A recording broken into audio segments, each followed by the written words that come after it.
Stars twinkling in space, a sweeping, majestic arpeggio, a girl holding a basket of flowers, and we're zooming out, and we're zooming out. These are the first images of Final Fantasy VII. It's one hell of a way to make a first impression, that's for sure. I dimly recall the hype that surrounded the game's release in November of '97, seeing huge spreads in magazines and thinking how insane and just oh my god crazy it all looked, and that I needed to play this game. It didn't even matter that there'd apparently been 6 other Final Fantasy games before this that I'd never even heard of because they never came out in Europe. For all intents and purposes, this was the first Final Fantasy for lots of people. For me also, it was the first time I seriously wanted a PlayStation. I saw the staggering images on the page, how the whole thing looked like this movie, and yet I kinda knew that the game wasn't getting ported to the Mega Drive anytime soon. And so Christmas 1997 I had a PlayStation bestowed upon me alongside 3 games: International Superstar Soccer Pro, because football, Tomb Raider 2 because Lara seemed a safe bet, and FF7. This was the introduction to the new generation, and it took my life over like no other game had or ever has since. I wasn't alone either, so many others seemed to share this experience too, and just gab about all the things that happened. The impact FF7 made back then was quite simply gigantic. No other JRPG before or since has managed to reach its level. The game sold over 10 million copies worldwide. Before this moment, RPGs were a little bit more niche, but FF7 thrust them into the spotlight. It also pretty much came out at exactly the right time, a couple of years into the 32-bit generation. Early adopters wanted something that would truly show off their new toy at the height of its power, and those who were finally ready to put the MD and that away, people like me, wanted something amazing that would sell the new system to them. So basically everyone wanted Final Fantasy VII, whether they knew it or not. A generation's definitive games don't usually come out until a bit of time has passed after all. If FF7 had come out in 1995, we might not have thought much about it. 2 years is kind of the sweet spot for platform-defining games. Think about Sonic 1, Grand Theft Auto Vice City, A Link to the Past, Bioshock, and FF7 fits in there too. It's redefined the genre as a big part of the mainstream, and pretty much secured the PlayStation status as number 1. RPGs were suddenly a big thing, and virtually all of them were on PlayStation. Back then, love for the game was pretty much universal. This sprawling 3-disc behemoth was the new top dog, taking the throne as the greatest game ever made. Nowadays, you can get a bit more of a divide. Those who love the games love them as much as ever, still ready to prostrate themselves in front of the game at any given moment. The people who hate the game are just as loud. It's overrated, overhyped, the characters are awful, the plot doesn't make any sense, and bloody hell, will you just shut up about FF7 already? And so the war has raged on. 17 years after its release though, it's still one of the most talked about games around. Hell, the generation that grew up with FF7 are all starting to hit their 30s, and we're seeing more decent copy about the game than ever before, whether it's positive or negative. As for me, yeah, hopefully this is a contribution. FF7 has been a video I've wanted to make since I started, to finally nail down my favourite game of all time. I would play it every couple of years or so, and when that time came, the video would start. But I can't make just one now, can I? This is a huge game of 80 hours or more, over 3 discs, and I want to cover just about every bit of it. There is so frickin' much. So naturally, the review is split into parts. 7 parts. I doubt I can pare it down any more than that, to be honest. We'll be looking at all the big scenes, detailing all the characters, going through the mechanics, the music, the style, who knows, maybe there'll be some extended universe bits to boot. Because FF7 is quite a special RPG, not just for how famous it is, but for how it's virtually like no other. Few big games are as openly personal as this one, while displaying such ambition and scope along with it. If you made this game today, how freaking much would it cost? Billions? Some things about FF7, its technical aspects and particularly some of its character depictions, are of their time, but in other areas it almost transcends time. There's concepts and bits of storytelling we struggle and navel-gaze with in gaming today that FF7 carries out effortlessly. And yeah, there are some flaws, and pretty questionable ones to boot. The EU and all of the spin-offs don't seem to have helped things much, almost simplifying the characters in a way. So you might be surprised as to how the characters actually pan out in the original game. This series is it's going to try and hit everything. It's kind of a big task, but yeah, as a great prophet of the age once said, there ain't no getting off of this train we're on. Let us begin. So we're back to the Flower Girl, the city, and the title. And next thing you know, there's a train. Within seconds, characters are jumping off, attacking guards, and a blonde spiky fellow is under your control, going straight into battle, on a mission to blow up a reactor, and we don't even know why. This is immediately something that sets FF7 out from the rest. Most RPGs take time to delicately introduce characters, set the scene, you know. It can be hours before anything major actually happens, and people expect that. FF7 does not do this. It starts in media res, with everything already a mess and you doing things without even knowing why. The first scene sets a breakneck pace that will pretty much last for the next few hours. Anyway, you're controlling Cloud Strife. He used to be in an elite force called Soldier, and he is actually quite cocky and mercenary-like, believe it or not. The second playable character also flies in pretty sharpish. Barret Wallace, leader of a group of eco-terrorists called Avalanche, who Cloud is now part of. The other characters are Biggs, Wedge, and Jessie, the rest of the team. Low on skill, but high on enthusiasm, and ready to blow stuff up. The first Reactor one is a pretty great introduction, all told. It throws you in at the deep end with a big slice of industrial terror and gets you quickly up to speed with the mechanics. Even if you can't access Materia yet, you can learn about elemental weaknesses and how these robots in particular get absolutely hurt by lightning. Also, the first boss teaches you that it's not always best to just attack willy-nilly. Sometimes you need to wait. Or at least it tries to do this, but the translation is kind of botched. And some seeds are set for later on. Cloud and Barret have a pretty big personality clash going on, and Cloud has the first of many little flashbacks. There is a bit more to his character than just show off. Still, we'll be talking about characters a lot more in part 2. Thanks to Cloud, Avalanche actually succeed in their mission, blowing the reactor sky high. So this isn't just a ragtag group of eco-warriors after all, they're deadly serious. It's pretty bold when you think about it. The first thing our group of heroes do is blow up a government-owned reactor, causing untold amounts of damage, and presumably killing a lot of people to boot. The news reports afterwards certainly suggest that this was not a bloodless crime.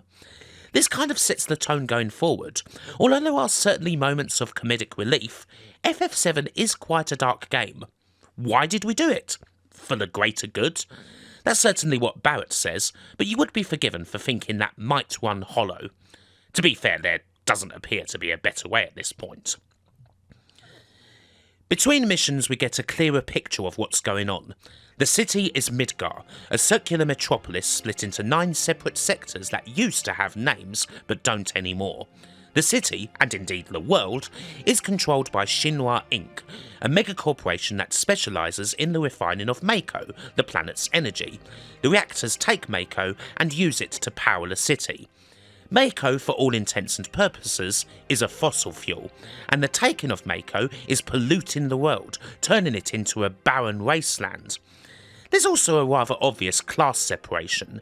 The great and the good of Midgar, Shinra employees basically, live on an upper plate, and everyone else is under that, in the underdeveloped slums. So yeah, I wouldn't plan on catching any rays for the moment. It's all rather dystopian. When Cloud bumps into the Flower Girl from the introduction, it seems to be just a little callback, but it poses a neat little question. Where on earth are flowers growing around here? Who can say? For all we know, they're just plastic and or dead. Cloud explores for a bit, gets chased by some guards, and pulls a bit of a stunt to get back on the train with the rest of Avalanche, where we learn most of the previous minute's exposition thanks to Barret's pontification and Jessie's eagerness to show us the train map. Avalanche are camped out in Sector 7 at a bar that just happens to be owned by Tifa Lockhart, Cloud's childhood friend. Marlene is also here, Barret's daughter, and basically the sole reason for his existence. Again, we've joined the story in progress, but we can gather that Tifa introduced Cloud into the fold. Why is he here and not in Soldier though?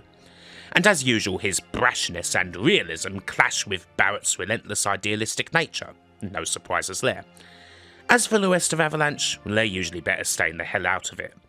We do get an actual nice flashback to Cloud and Tifa's hometown of Nibelheim, where Cloud declares his intention to join Soldier, and Tifa makes him promise that he'll save her, if need be, one day.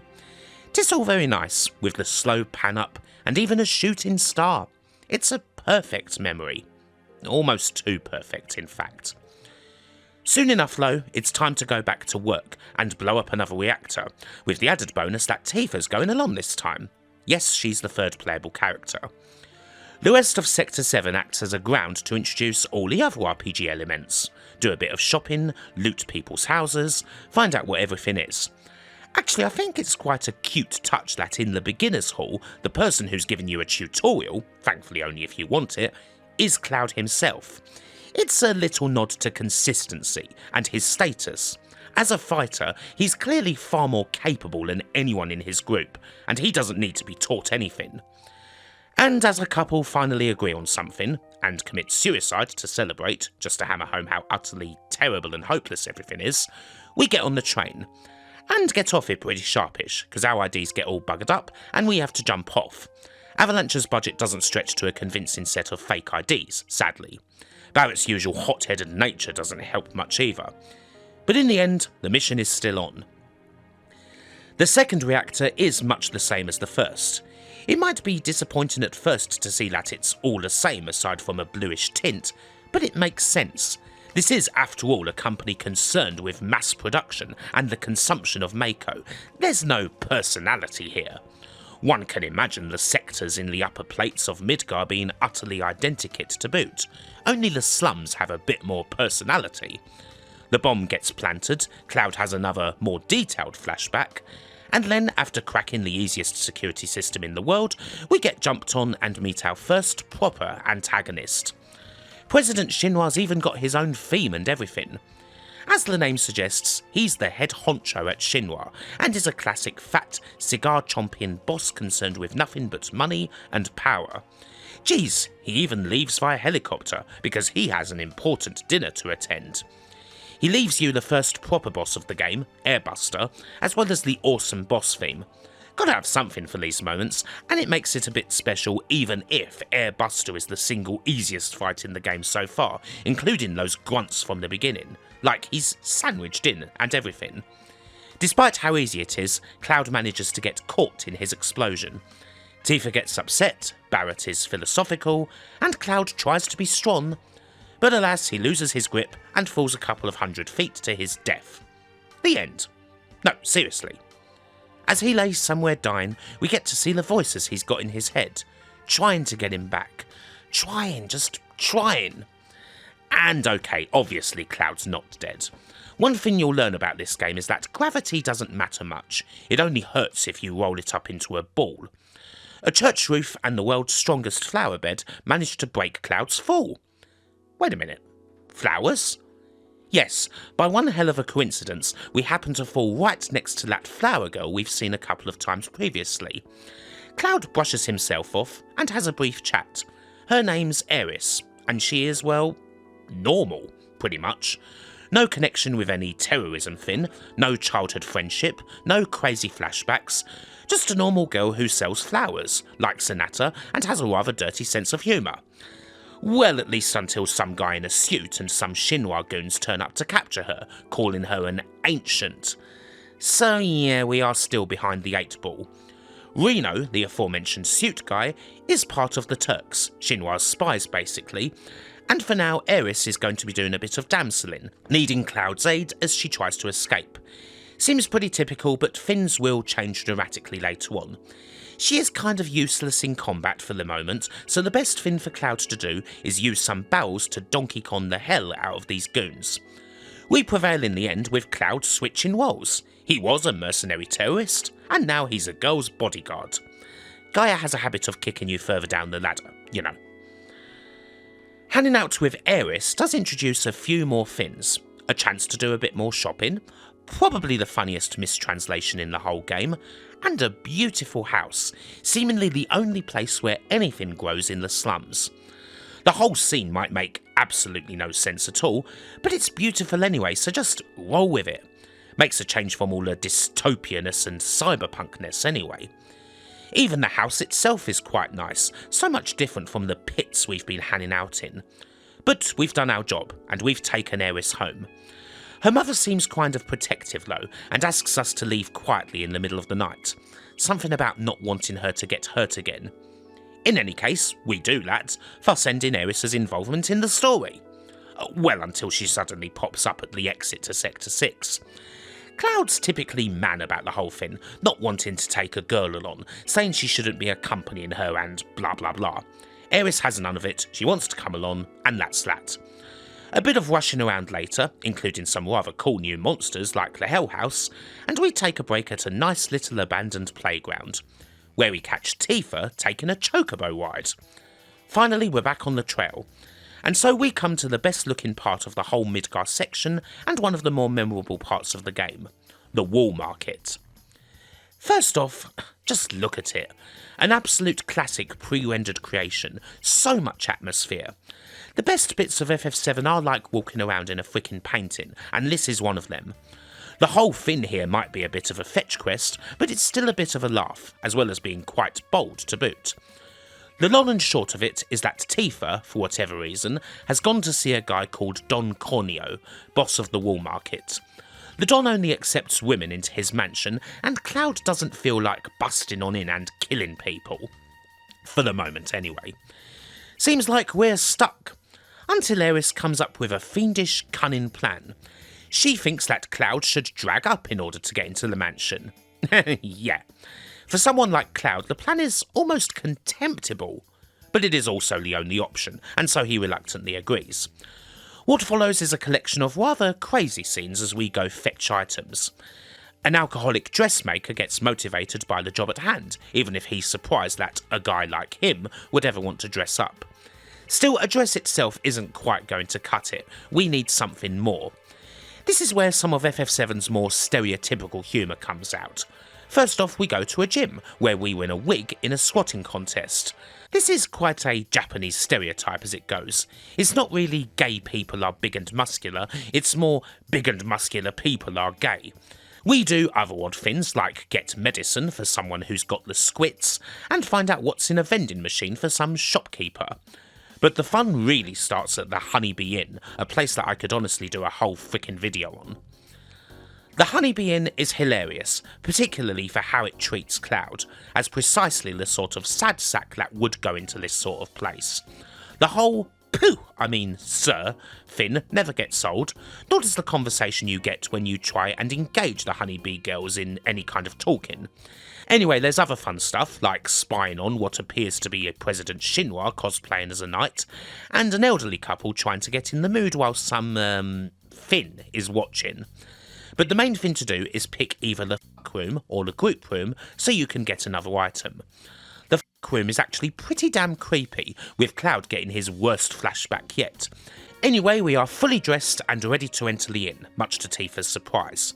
If we've done everything right, not only do we get in, but Don ends up choosing Cloud as his company for the night.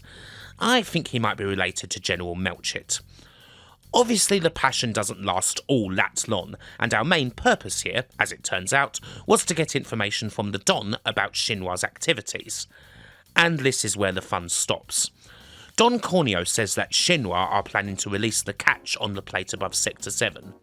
No, seriously, this is the first page on how to deal with a terrorist organisation, destroy the entire part of the city that they're in. Hundreds of thousands of people will die if they can't be stopped. But the Don sends us into the sewers anyway because, well, he's a bit of an arsehole like that. We get another boss battle, and a fight through the sewers and Sector 7's train graveyard. This is probably the first place in the game where it's recommended to do at least a little bit of grinding, although you never have to do all that much. We reach our destination, and the pillar is still up, but there's tons of fighting on the pillar itself. Wedge falls from the top of the pillar to his death as Aeris rushes off to grab Marlene at 7th Heaven. Biggs and Jessie are mortally wounded too, with Barret still fighting at the top. We get to fight Reno for the first time, but ultimately our efforts are in vain. The bomb cannot be disarmed. More than that, another Turk, Sen, appears with Aeris in tow, having captured her. There is nothing left to do except grab a cable and ride it the hell out of Sector 7, just as the bomb goes off and the pillar comes crashing down, killing everyone. Avalanche didn't save the day and hundreds of thousands died. The whole of Sector 7 has been wiped from the Earth.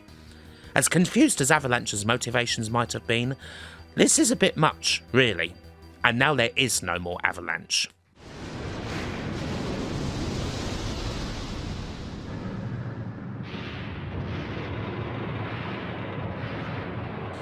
It's quite a powerful moment in the game, really, the first of many. To this point we've been blowing up reactors largely without meeting any consequences for failure. Here we find one, and it's more severe than anyone could have imagined. Shinra has seemingly won, Barret is utterly inconsolable, everything he worked for is lost. The sudden death of Biggs, Wedge and Jessie is a bit of a hammer too. They were only small characters, but they were still kind of well drawn. It even seemed like the game was going to put Cloud and Jessie together at one point. But then, they're all dead. Worse still, Barret thinks he's lost Marlene too. But Aeris said something when she was on the chopper. She's alright? She's alright. This at least gives Barret a bit of hope, and with that, we go back to Aeris' house. There we find out a bit more about Aeris through Elmira, who, it turns out, is not Aeris' real mother. She found Aeris at the dying body of her true mother, Ifalna, as she was waiting for her husband to come back from the war. There is something about this scene. The tint, it coming after a shocking moment, the brief cameo for Biggs and Jessie in the beginning. It is quite affecting, to be honest. Actually, it's probably just that music, but the sense of loss, the things that aren't said, little gestures with animation that would probably look static if they were more detailed, but actually convey something here. It's a tragic scene. In any case, Elmira takes Aeris in. Certain things happen, like Aeris telling Elmira that her husband's returned to the planet days before she receives confirmation of his death, and then Shinra come along, wishing for Aeris to be returned to them, for she's a very special piece of property. And so that's the story, really. Aeris isn't just a normal girl. She's an ancient, the last surviving ancient, in fact. In a lot of the spin-offs for FF7, this is usually where character development for Aeris ends, but thankfully not here. It's also a developing moment for Barret too, for Aeris did indeed rescue Marlene. He has a reason to fight again, but he also has someone he can be thankful for. He is noticeably quite a bit humbler for the time being. And so, we go off to fight.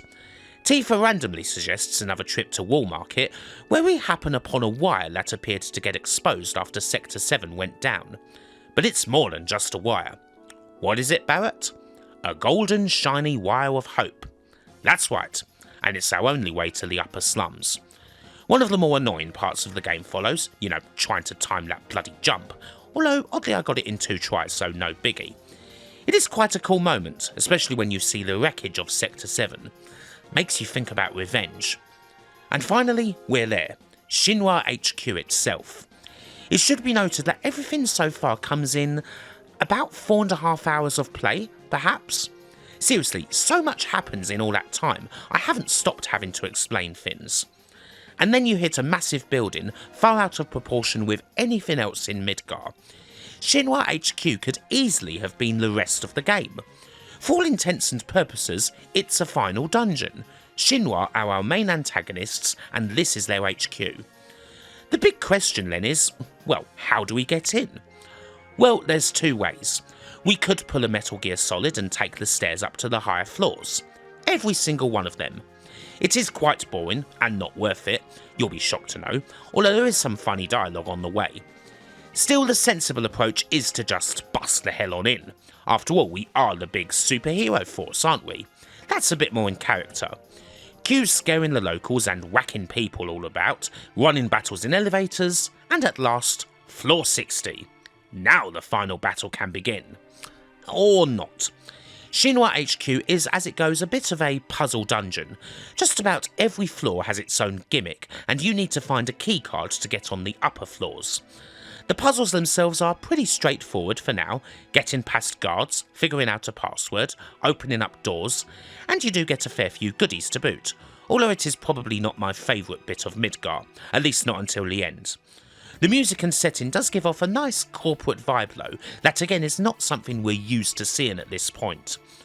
We also get a chance to listen in on a meeting, where President Shinra details his glorious plan to use Aeris in order to locate the Promised Land, where all of planets Mako congregates basically, and where Neo Midgar will be built, Shinra's crowning glory, and something that will probably drain Gaia's energy for good. God, isn't he evil? I can't wait to get my hands on him, can you? We are also introduced to Hojo, head of Shinra's science division and currently keeper of Aeris. Let's follow him. And so we end up on his floors, where we find... oh my god, what the hell is that? Whatever it is, it seems to set off something awful in Cloud. Some headless thing called Genova. Ugh. Anyway, Hojo's gonna do his thing and crossbreed Aeris with some dog. Barret solves this problem in the only way he knows how. Thankfully, the doors open and said dog, or rather wolf, decides to attack Hojo. He's so good that he'll even help us in the upcoming battle. So yeah, this is Red 13, our 5th playable character, and the first one who is pretty much a supporting character and not clearly involved in the main plot. Still, he is in our depth, so he will happily sign up. And he talks too, and he's smart. After dealing with one of Hojo's many eldritch abominations, we go to escape and, of course, get captured. How utterly rude. The Prez gives another evil speech about controlling the planet and what have you, and we end up in the Slammer. Once again, things look pretty bleak. Aeris is still captured, and the rest of us will probably end up getting executed on television or something. May as well go to sleep. But wait, the door's open. We can leave. Maybe the prison guards decided to rebel. That must be it. Let's go and thank him. Wait, he's dead. In fact, aside from our party, everyone is dead. Blood lines the floor. The walls have been cut apart. That creepy headless thing in Hojo's lab named Genova? Missing. This whole part has a real what the hell is going on kind of vibe. Just completely out of control. And so we head back to floor 69, the President's office, where we find President Shinra, slumped over his desk, with a massive sword sticking out of his belly. The guy who was all set to be our main antagonist? He's dead, and no one has any real idea who did it. Except one person, that being Cloud himself. Up to this point, we've only heard the name Sephiroth in passing. The press called him a brilliant soldier, he appears often in Cloud's flashbacks. He seemed to be some sort of great warrior who, for whatever reason, isn't around anymore. But now, Cloud knows he's here, the sword is his, and unlike anyone else, he is not about to celebrate Shinra's passing. He knows that whatever reason Sephiroth has for making his return, it sure as hell isn't good. In his words, this is the real crisis for the planet. Still, the Prez's son comes along to take his place, Rufus. And unsurprisingly, he turns out to be an even bigger bastard than his father, shouting about ruling the world through fear and what have you. Cloud fights him while the others escape, getting their own fight in the process. In one of the more kick-ass moments of CGI in the game, the rest of the crew get in a truck while Cloud rides a bike down the stairs. It's time to get the hell out of here, because this whole thing is much bigger than Midgar. We'll talk more about the bike minigame when we get to cover minigames in more detail, but it is a pretty cool change-up. Finally though, we're out of trouble. But what now? As mentioned, this is bigger than Midgar, or Shinra. There's a whole new threat to the planet, and his name is Sephiroth. Cloud has to find him. He wants some answers, and if necessary, he wants to stop him. And the rest of the group are more than happy to ride along with him. We have the leader of the biggest group of terrorists in the world, a childhood friend who used to run a bar in the slums, a girl who so happens to be the last surviving ancient, a canine research specimen who also talks, and a former member of Soldier who gets crazy flashbacks and hears voices in his head. Looks like we're all set then. This is the moment where the game opens up. Midgar was so huge in scope, it seemed like it could be the whole game itself. Indeed, it is basically a microcosm of the whole game that functions as an introduction. It's quite a breathtaking moment when you realise that was all just one city, and there's a whole world of things to actually explore. Meaning, of course, that there's still a whole lot of adventuring to go. This first part pretty much just had to go through Midgar in full, as it's so important. So much happens here, and nothing would make sense if I didn't go through the lot. Keep in mind that this all happened in about 6 hours, a crazy amount of plot for a JRPG and such a breakneck speed. And yeah, there is still some more exposition to come very shortly. For now though, the group heads off to a nearby village called Kalm. And yeah, the names of places in FF7 aren't really all that subtle. I may as well just come out with it straight away. Midgar is fantastic, and one of the best realised starts to any game ever. There's plenty of good stuff to come, but Midgar remains one of the game's more memorable parts. For some players of the game, nothing else even comes close to Midgar. It's easy to see why people would think that, as Midgar is virtually a game and story all on its own. It has a 3-act structure, a rise, fall, and then a rise with a twist. It even corresponds to the traditional plot structure of a movie. For a fun experiment, why don't you try looking up Blake Snyder's 15-point beat sheet system for writing a Hollywood movie and seeing how Midgar fits into that? I'm showing you what I came up with right now. It fits into that system a lot better than most games do. As an introduction, Midgar takes some beating, although it is sort of different from what comes next. The breakneck pace necessitates the running of a very tight ship. Everything about Midgar is completely and totally linear, with almost no deviation from the main path. This is quite a marked difference from what comes with the world map. Although the game's never much of a free roamer, the map does allow you to take the story at your own pace a bit more, and everything does become quite a bit slower. This is necessary, of course. There's absolutely no way the game could have sustained the pace set here, although I could see why people would be annoyed at the sudden change in tempo. It doesn't help that Midgar is followed by one of the slowest sections of the whole game, I guess, but we'll be getting to that later. Perhaps a comparison could be made between Midgar and the tanker part of Metal Gear Solid 2.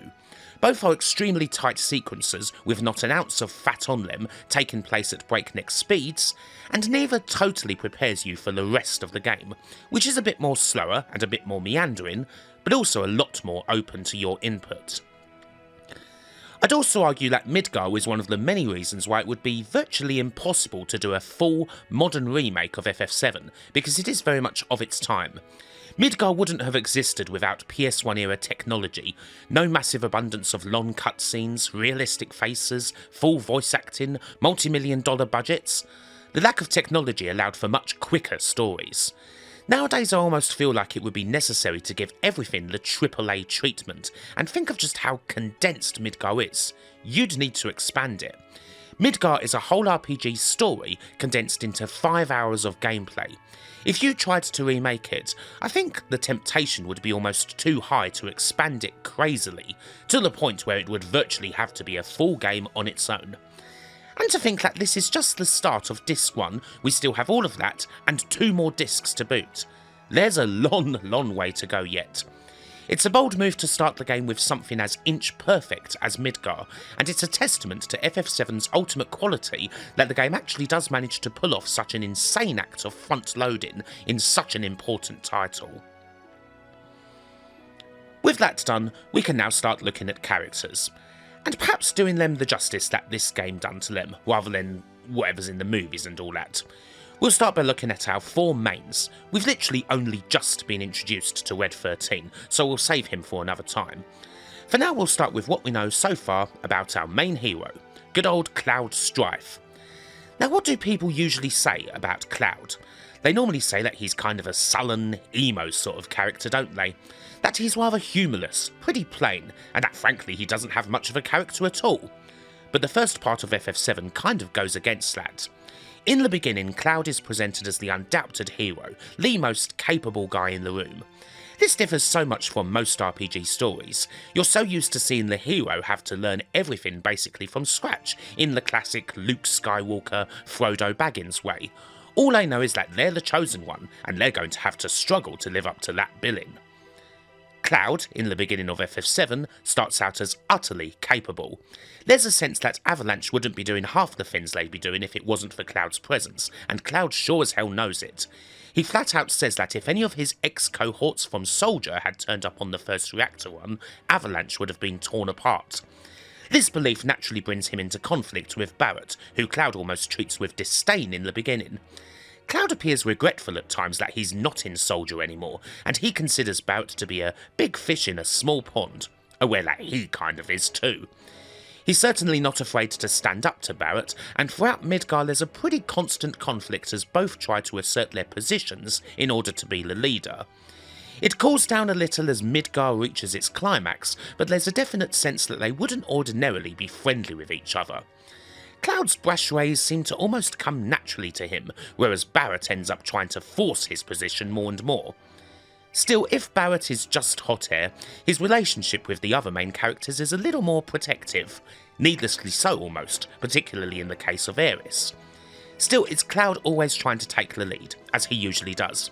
He's just a bit smarter about it. Tifa is more of an equal, it seems, even though we still don't know an awful lot about their relationship, aside from them being childhood friends.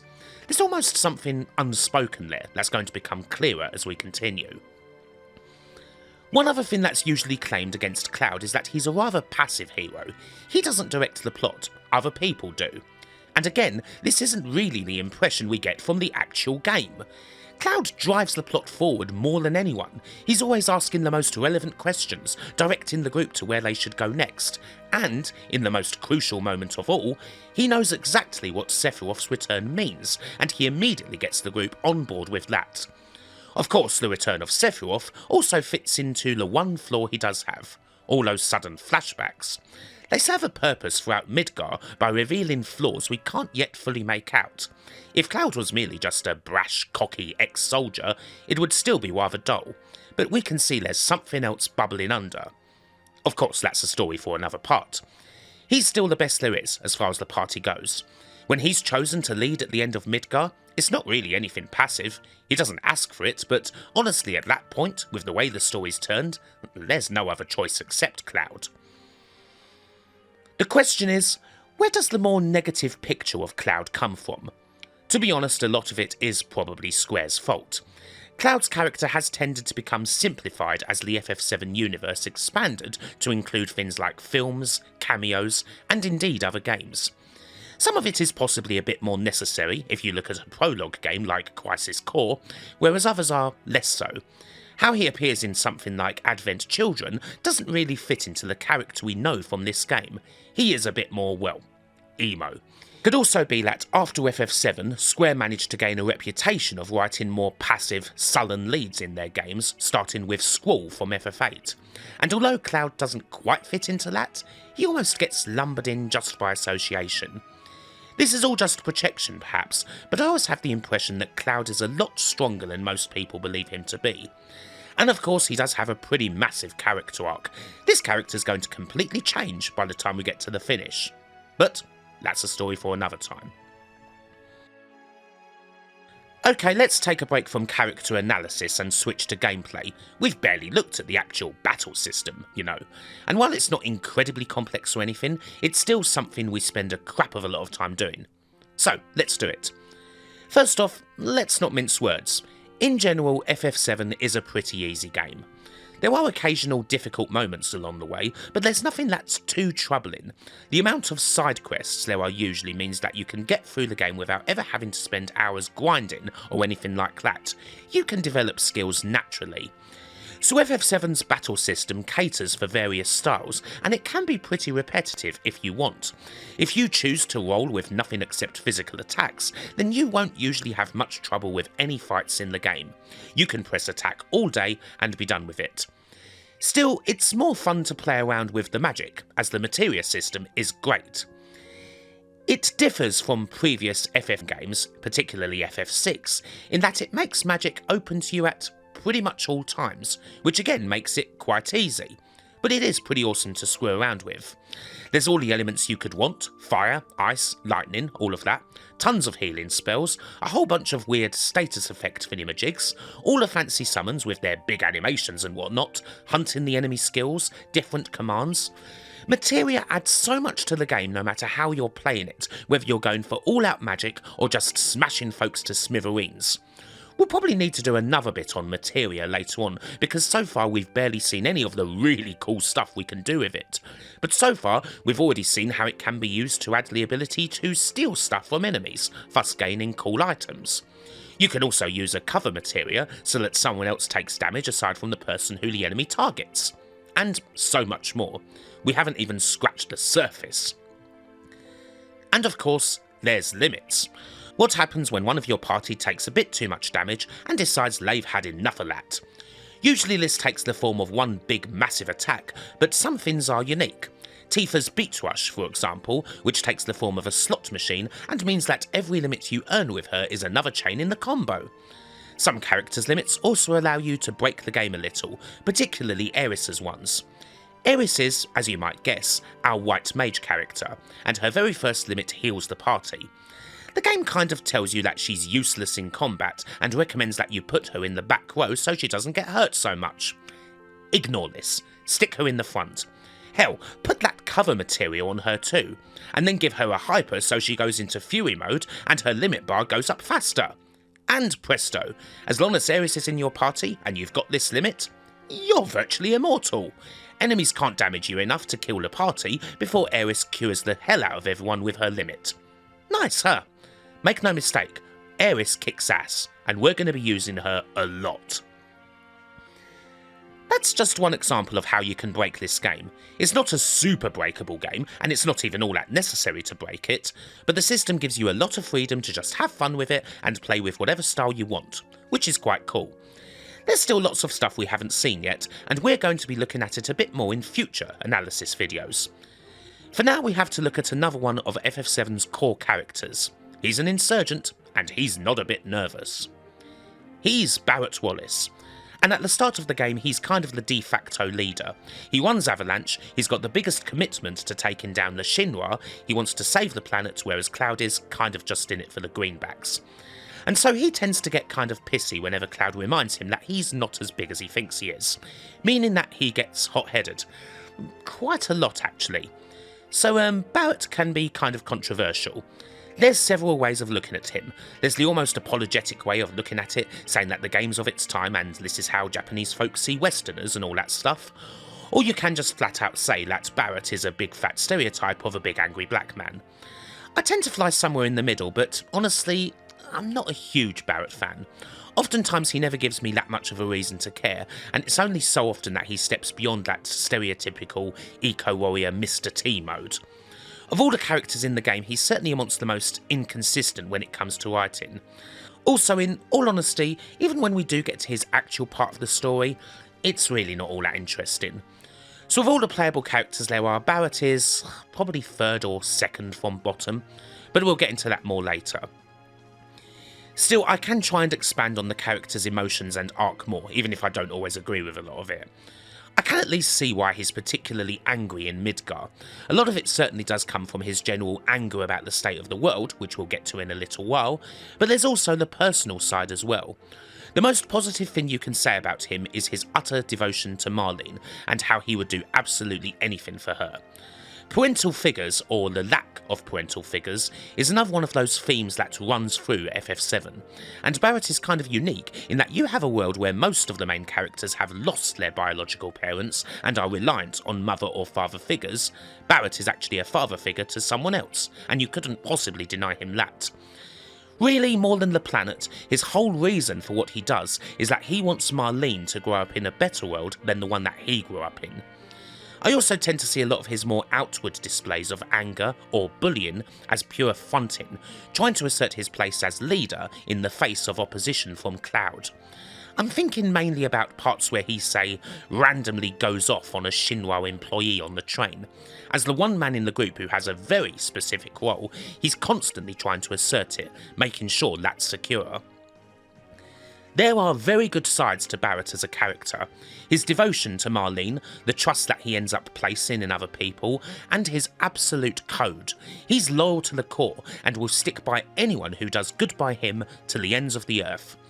It's just that a lot of that goodwill struggles to shine when the default animation for his anger is him beating his freaking chest. Barret ultimately settles into a rather passive role, as he never quite changes enough or has the progression you'd want in a character you would truly care about, and the more uncomfortable sides of his character do remain uncomfortable. So he usually ends up on the sidelines when I play through the game, unfortunately. He's more prized for what he offers in combat, long range, heavy physical attacks and the like, than for what he actually brings to the story. Talking about Barret brings us to one of the game's core themes, the environment. Particularly in Midgar, FF7 is all about the preservation of the planet, its Avalanche's reason for existence, and its Shinra's too. One wants to save the planet's resources, the other wants to use them for personal gain and empire building. Mako is the planet's fossil fuel. Indeed, it's described as the planet's very lifeblood, and we use it all of the time. Materia is formed from Mako, the lifeblood of the planet formed into crystals that then refine themselves into something a person can use. Shinra takes this step to a whole new level, industrialising a process that is supposed to be natural. And we see this when we look at the world. Midgar is a grey, hopeless city that runs entirely on Mako that's had its natural process truncated for the purposes of using energy. We're skipping ahead a little here, but the world map itself and the cities of FF7 present a giant metaphor. Midgar itself is surrounded by desolate wasteland because there's simply no more energy left there. Kalm, the first town we come across, is comparatively bright and cheerful, but it's perilously close to Midgar, and one can see that soon enough it'll be swept up by Midgar and become a barren wasteland itself. As for any town in the game that's accepted Shinra into their lives and agreed to have a Mako reactor built there, the consequences for that, well, they're kind of severe. The further we get away from Midgar, the cleaner places tend to become, but the effects of what Shinra's doing is still felt far and wide. After all, it's partly the reason why there's so many monsters milling around to boot. I can think of basically no other game that takes such a stance on the environment in the way that FF7 does. It's a massive, bold pro-eco message. It's one of the things I love about the game, in fact. The message might perhaps become somewhat heavy-handed at times, but it's still kind of important, and I wish that more games would take directions like this one. It wasn't just a case of including a pro-environmental message because it would sell the game, it's clearly something that meant a lot to the people who created the game, and we don't see enough of that in mainstream titles today. Taking on such an approach means that you have to convey a lot of emotion, and a lot of that emotion is angry. You need something to focus that anger on, and in Midgar, you find it in the Shinra Company. Throughout Midgar, they're positioned as the game's main antagonists. It's only at the very end, when things take a turn and Sephiroth takes centre stage, that they find themselves busted down the ranks somewhat. It's quite a powerful moment actually, because in truth Shinra are ahead of you at almost every turn throughout Midgar. You didn't realise that they were perfectly capable of destroying an entire sector just to get back at you, indeed purely for the sake of public opinion. The hundreds of thousands of lives lost was worth it purely to have something negative that could be pinned on Avalanche. In the end, there wasn't even all that much hope of rescuing Aeris. One gets the feeling that you were allowed to fool around in Shinra's HQ as much as you want until you got that little bit too close, at which point you were simply swept up. It's only by chance that you're not left to rot in the cells or publicly executed or whatever. But then, in one fell swoop, they're dead. The guy you've been conditioned to accept as the supervillain has a sword sticking out of his belly. It was so much of a struggle for you, but for this unknown entity, it was effortless. It's at this point one realises that for all the bad things Shinra's done to this planet, it's nothing compared to what Sephiroth could do. Still, Shinra settle nicely into their role as supporting antagonists. They're not so front and centre as they're kind of after Sephiroth as well, but they're always around. After all, Sephiroth is kind of a consequence of Shinra's actions. If it wasn't for them and all of their screwing around, none of this would have happened at all. So how effective are they, really? In the end, they function quite well, although I do end up wishing, at least in Midgar, that they were a bit more faceless. Some people do complain a lot more about FF7's handling of environmental issues being a bit too sledgehammer-esque, and I think a lot of that is down to President Shinra being pretty much the most cliché, cigar-chomping, big boss character you could find. He's really not much of a character at all, and if he did end up being the game's main antagonist, it would probably be a hell of a lot weaker as a result. It's a bit of a relief when he's replaced by Rufus, who is a lot more corporate, honest, and generally better as a character. He's not so shallow. Still, Shinra do have the Turks, and they play a rather strange role in the whole story. So much so, in fact, that we'll be looking at the Turks in more detail at another time. For now though, let's go to another character. With so many big characters introduced in the first part of the game, it's almost all we're doing. Although there's actually not a whole lot to say about this one so far. It takes a while for Tifa to come into her own, although she does end up being perhaps the second or third most important character in our group. That doesn't really happen until Disc 2 though, which is a freaking long way away. For now though, well, what do we know? That she's Cloud's childhood friend, pretty much. And that somewhere along the line, she started hanging out with Barret and became a part of Avalanche. We don't even know why she joined up with them yet, aside from the usual stuff about protecting the planet and what have you. There's got to be something more than that, surely. And well, there is. Let's not forget that we see her in one of Cloud's earlier flashbacks with her dead father, shouting how she hates them all, how Sephiroth did this to her dad, picking up the sword to get revenge. It makes no sense whatsoever when you first see it, but when you reach the end of Midgar, well, it still doesn't make much sense. But if you think on it, then you wonder what she knows, and how much she's hiding. Her full name, Tifa Lockhart, is another clue. You know, that Phoenix Wright sort of thing where the name's all punny and says something about the character. She's got a locked heart, and ought to get it seen to real quick. Tifa is one of the more complex characters in the game, with a long arc, and we've barely seen any of it yet, so we'll be getting back to her. Okay, so moving on to another thing. Let's talk about FF7's graphics, one of the things that tend to go against it quite a bit these days. They are most definitely of their time. You get pre-rendered backgrounds for the characters to walk on, and the characters themselves are these tiny low-poly models. It could all seem like a bit of an illusion. If you removed the background, there'd be nothing but a black screen. A lot of games in the PS1 era used pre-rendered backgrounds. Resident Evil is another prominent example, but this game's where they really stick out, if only because of those models. They're chunky, they don't have proper hands, they look a bit silly, you know. Although to be honest, I don't know if it's just nostalgia talking or anything, but I find them kind of cute and endearing. Honestly, they're like 3D versions of the sprites you'd get in 16-bit RPGs and the like. One other thing about the sprites is that they can and do make a lot of gestures. Say what you will, but there's quite a bit of animation, with occasionally the most subtle differences here and there between one character's nod and another. That sort of detail. When writing the script for FF7, Kazushige Nojima and Yoshinori Kitase said they were going for extreme realism. A little bit of that gets lost in the translation, which we'll get to properly in another part, but the gestures do a lot to fill in the blanks and convey the emotions they want to portray, without simply relying on words. The flashback to when Elmira finds Aeris at the train station is pretty much entirely made by those little animations. And, well, when we get to the most famous moment of the whole game, we'll see some beautiful examples. These little blocky characters emote a hell of a lot, and it's always welcome. To be honest, it feels like a bit of a lost art. There's too much reliance on realistic models or voice acting these days.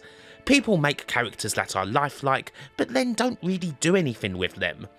The models in Final Fantasy VIII might have looked better and they might have been realistically proportioned, but there's definitely a difference between the charm there.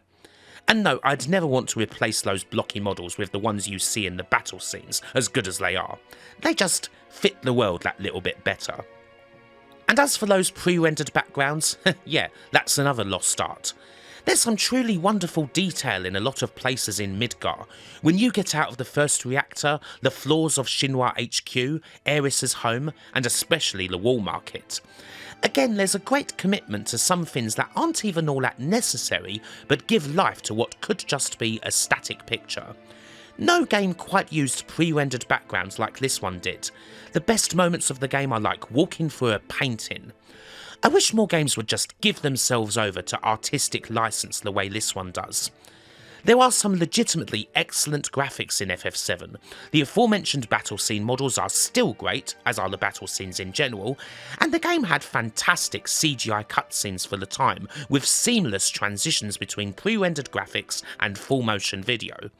But weirdly, it's the things that date the game the most that I really cherish about it, if only because you just don't see a lot of stuff like it anymore, and you wish someone would go ahead and bring that back. The 16-bit RPG is quite well represented when it comes to people still making games in that style, but if only some people were willing to bat for the 32-bit style as well. Of course, that may be asking a bit too much when it comes to indies, but you never know. Finally in this video, we have one more character to look at, possibly my favourite character in the whole game, in fact. A little while into Midgar, we get introduced properly to a flower girl from the slums we saw in the first screen of the game, Aeris Gainsborough. For whatever reason, the sheer coincidence of Cloud falling through a church roof just as the Turks were getting ready to capture her, not to mention simple bloody-mindedness, she decides to come along. Someone who appears to be every bit a normal girl. Although of course that wasn't really going to last now, was it? As we know, she's the last surviving ancient. We don't know much about them, but Shinra believes that Aeris can lead them to a place called the Promised Land, and so they want her for themselves. Seems like a good setup for a proper damselin, doesn't it? And to be honest, you get that a lot in Midgar. We do end up going to Shinra HQ to save Aeris, after all.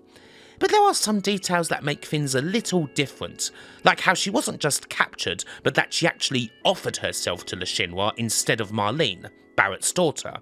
It kind of makes you wonder if she actually has a bit of a plan all along. She's certainly the most relatable of all the characters though, because, well, she's so normal. One of the best moments in her characterisation is right at the beginning.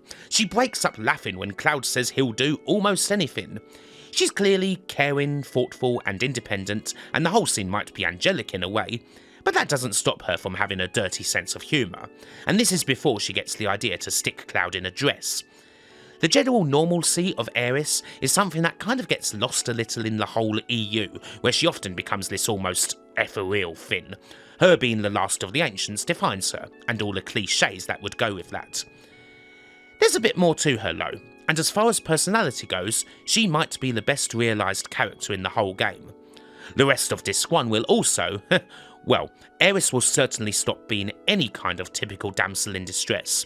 In fact, she will become the exact opposite. But that's all to come.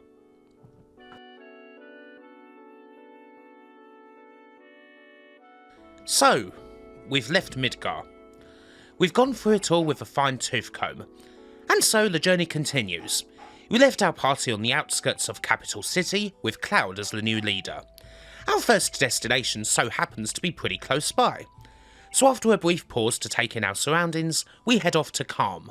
It's not exactly an important place, but it's such a nice wee contrast from everything we've seen before. And indeed it represents a bit of a slowing of the pace. As opposed to the massive heaps of plot thrown at us left, right and centre in Midgar, we now get to relax a little and take in sights that aren't utterly cyberpunk-tastic. But really, we're here for one reason only. We go to the inn, where Cloud has a little story to tell. So yeah, it's time for the almighty flashback of plot exposition. We go back to 5 years ago, when Cloud was still in Soldier and was often signed with a rather famous war hero, perhaps the greatest soldier the world has ever known. A man with a black cape, long white hair, and an even longer sword. Sephiroth. This mission takes us back to Cloud's hometown of Nibelheim, where there have been reports of monsters around the reactor. Cloud's all chipper about it.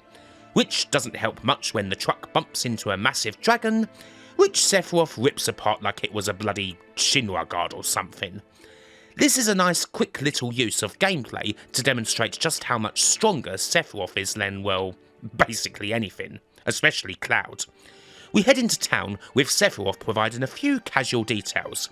He doesn't know much about his parents, aside from his mother being called Jenova, and he doesn't actually have a hometown.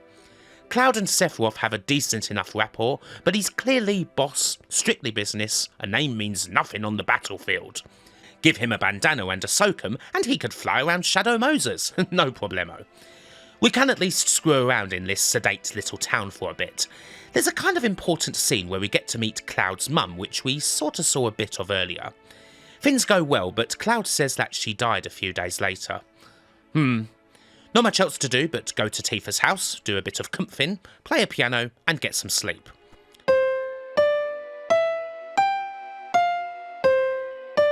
The following morning is all business time. First revelation, Tifa was there 5 years ago. She's going to be our guide for the mission, taking us through Mount Nibel. As it turns out, not very well, as a rickety bridge snaps and one of the guards cops it.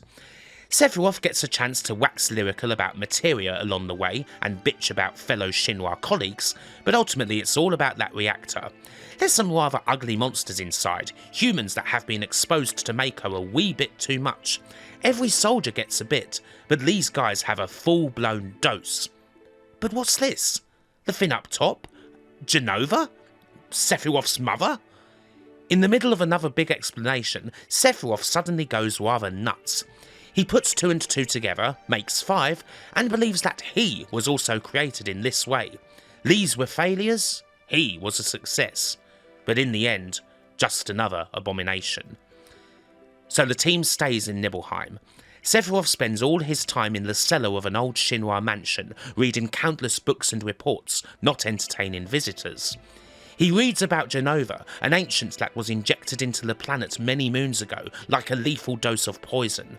He muses on the teachings of Professor Gast, old head of Shinra's science division and one of Sephiroth's mentors.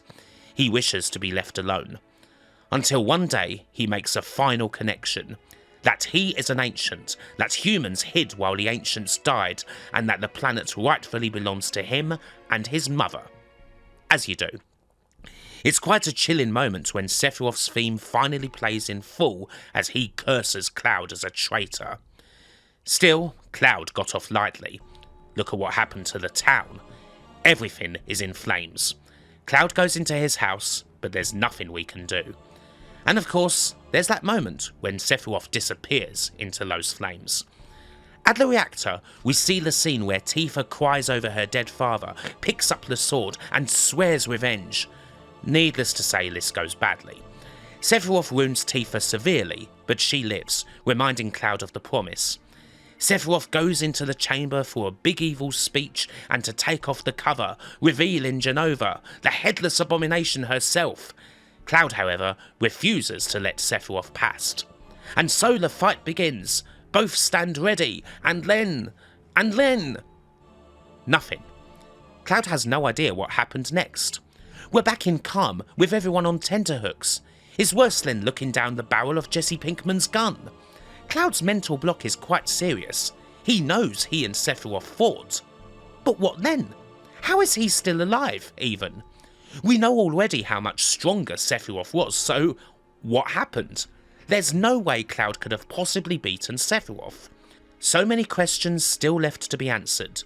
More than just stopping Sephiroth, we need to figure out what exactly happened. And so, our party knows everything now. Well, sort of, I guess. The flashback section is important, but it is kind of tough to follow, which is sort of worrying because almost every detail in it is essential, as we'll find out later on. For now, we have to plough on. We hear that Sephiroth is on his way to a place called Junon. To get there though, we have to cross marshes belonging to the Midgar Zolom. This is a pretty cool part, actually. You face the Zolom, and she's terrifying. The Zolom kicks your ass, in fact, but she tends to just kick people out of the party so that you don't flat out die. The way to get across is to go to a nearby chocobo farm and learn how to catch a chocobo so you can avoid the Zolom. But once you cross the marshes, you see this. Presumably the same Zolom you just got your ass kicked by, impaled on a gigantic spike. There's only one person who could have done this. I love it. It's one of the best images in the whole disc. And you know what?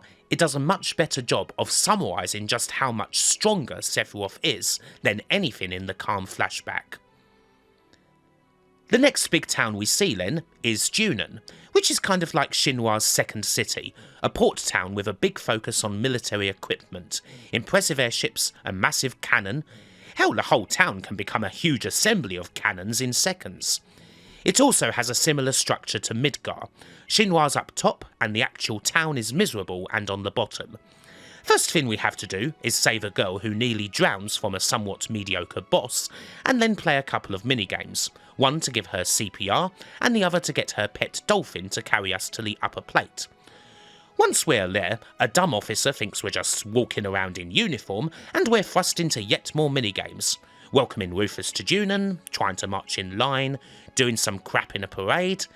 Yeah, it's not a favourite part of the game, although the town itself is great looking, with some beautiful shots. The main purpose is simply to stealth our way onto a boat that's travelling to the next continent. Reports say Sephiroth's already crossed the ocean. Eventually we do that, but it kinda takes longer than it should. Oh, also, before I forget, we so happen to have a new character in our party now.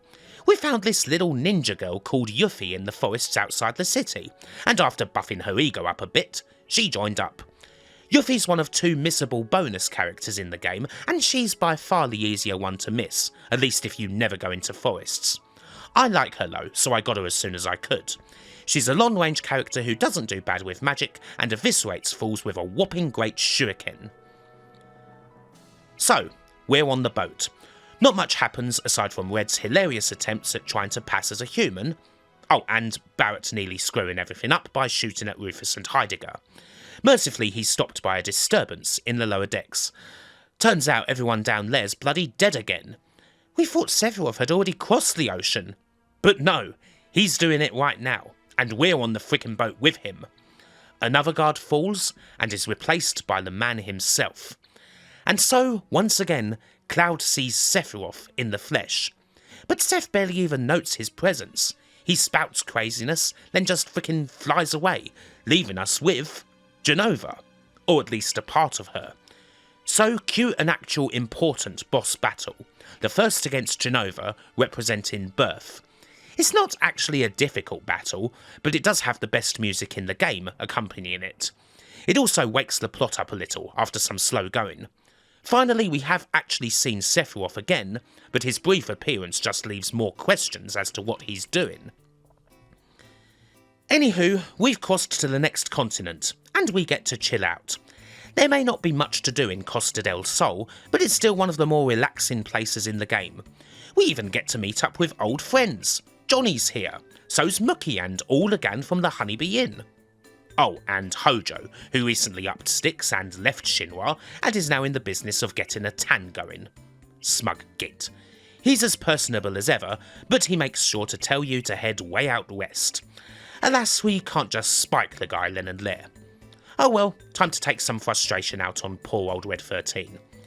Anyway, we go west, through some very scenic surroundings. A beautiful little cave, a rail system that's almost like a roller coaster, an active reactor, a long bridge.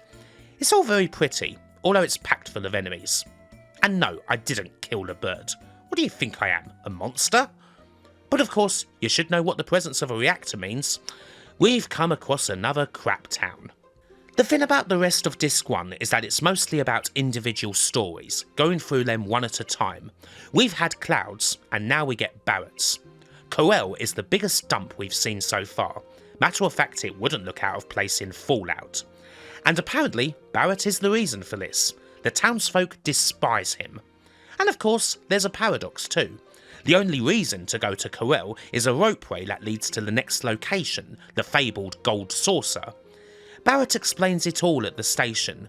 Coel used to be a small coal mine in town, and he was born here, living with his wife. One day, Shinra came along, extolling the virtues of Mako and asking permission to build a reactor. and Barret was on their side. Turns out he wasn't always an eco-warrior. Notice how he doesn't have a gun arm either? One of the residents, somebody named Dine, was against it, but eventually the reactor was built, and what happens next is predictably predictable. Shinra burnt the whole village to the ground. Barret's wife, Myrna, perished, as did most everyone else. Barret just about escaped with Marlene. Presumably then President Shinra was peering down from a helicopter while listening to classical music. So we get a little closer to Barret's truth and why he's oh so angry and what have you. And seeing as he was the biggest advocate for Coral's reactor, that's why the now ruined village hates him. Final Fantasy VII is such a bright and cheerful game, isn't it? Anyway, on that happy note, let's go have some fun! The Gold Saucer is perhaps the most memorable location in the whole game, and not just for the crazy difference between what you've just seen. This is Shinra's Disneyland, a giant tribute to Mako, and it's more spectacular than you could possibly imagine. There's lots of fun to be had here, and most of the groups game for a bit of relaxation. Well, aside from Barret, but Aeris at least tries to perk him up a bit. Yeah, it doesn't work. Anyway, Cloud and Aeris go off to have fun, do some amusements, and... excuse me? This weird plushie with a mog on top interrupts us and tries to tell us our fortune. Hang on, haven't we seen it before? At the Honeybee Inn? And why the hell's the game asking me to give it a name? And so the mog reads our fortune, or tries to, but comes up with nout but crap. Until... what, again? Apparently he never got a fortune like that before. And now... oh, wait, he's coming with us? And whether we like it or not, we have a new addition to our party. Cait Sith, who is, well, kind of weird. We get no choice in the matter. He's forced his way onto the journey, and that's that. Maybe we're getting a bit of a rep. Blowing up reactors and taking down the Shinra will do that to you, I guess. Anyway, there's a wide variety of fun to be had here. Various amusements, all based around minigames and winning GP so that we can buy coolness. There's tons of other places too. A haunted hotel, a chocobo racing arena, a big roller coaster where you shoot things. All damn fun, and all apparently owned by some weird dude named Dio who walks around in a phon and flexes a lot. Still, you know what really looks cool right now? The battle square. Nothing like having a good old scrap, is there? So let's go do it. Wait a minute. Suddenly a guard slumped to the floor. The creepy music from Shinra HQ's playing, you know, when Sephiroth killed everyone. And once again, everyone is dead. But there's a difference this time. They've all been shot. Nice things indeed cannot be had. What the hell have you done, Barret? In any case, Dio and his guards catch us milling around and naturally suspect us. We run into a dead end and we get chucked through a hole. Notice how Gold Saucer's budget is such that Dio thinks nothing of chucking the robots down there with us too. And so, we're in the clink. Continuing with the metaphor of splendour at the top and desolation at the bottom, located underneath the Gold Saucer is a desert prison, impossible to get out of, filled with the worst the planet has to offer. You will never find a more wretched hive of scum and villainy.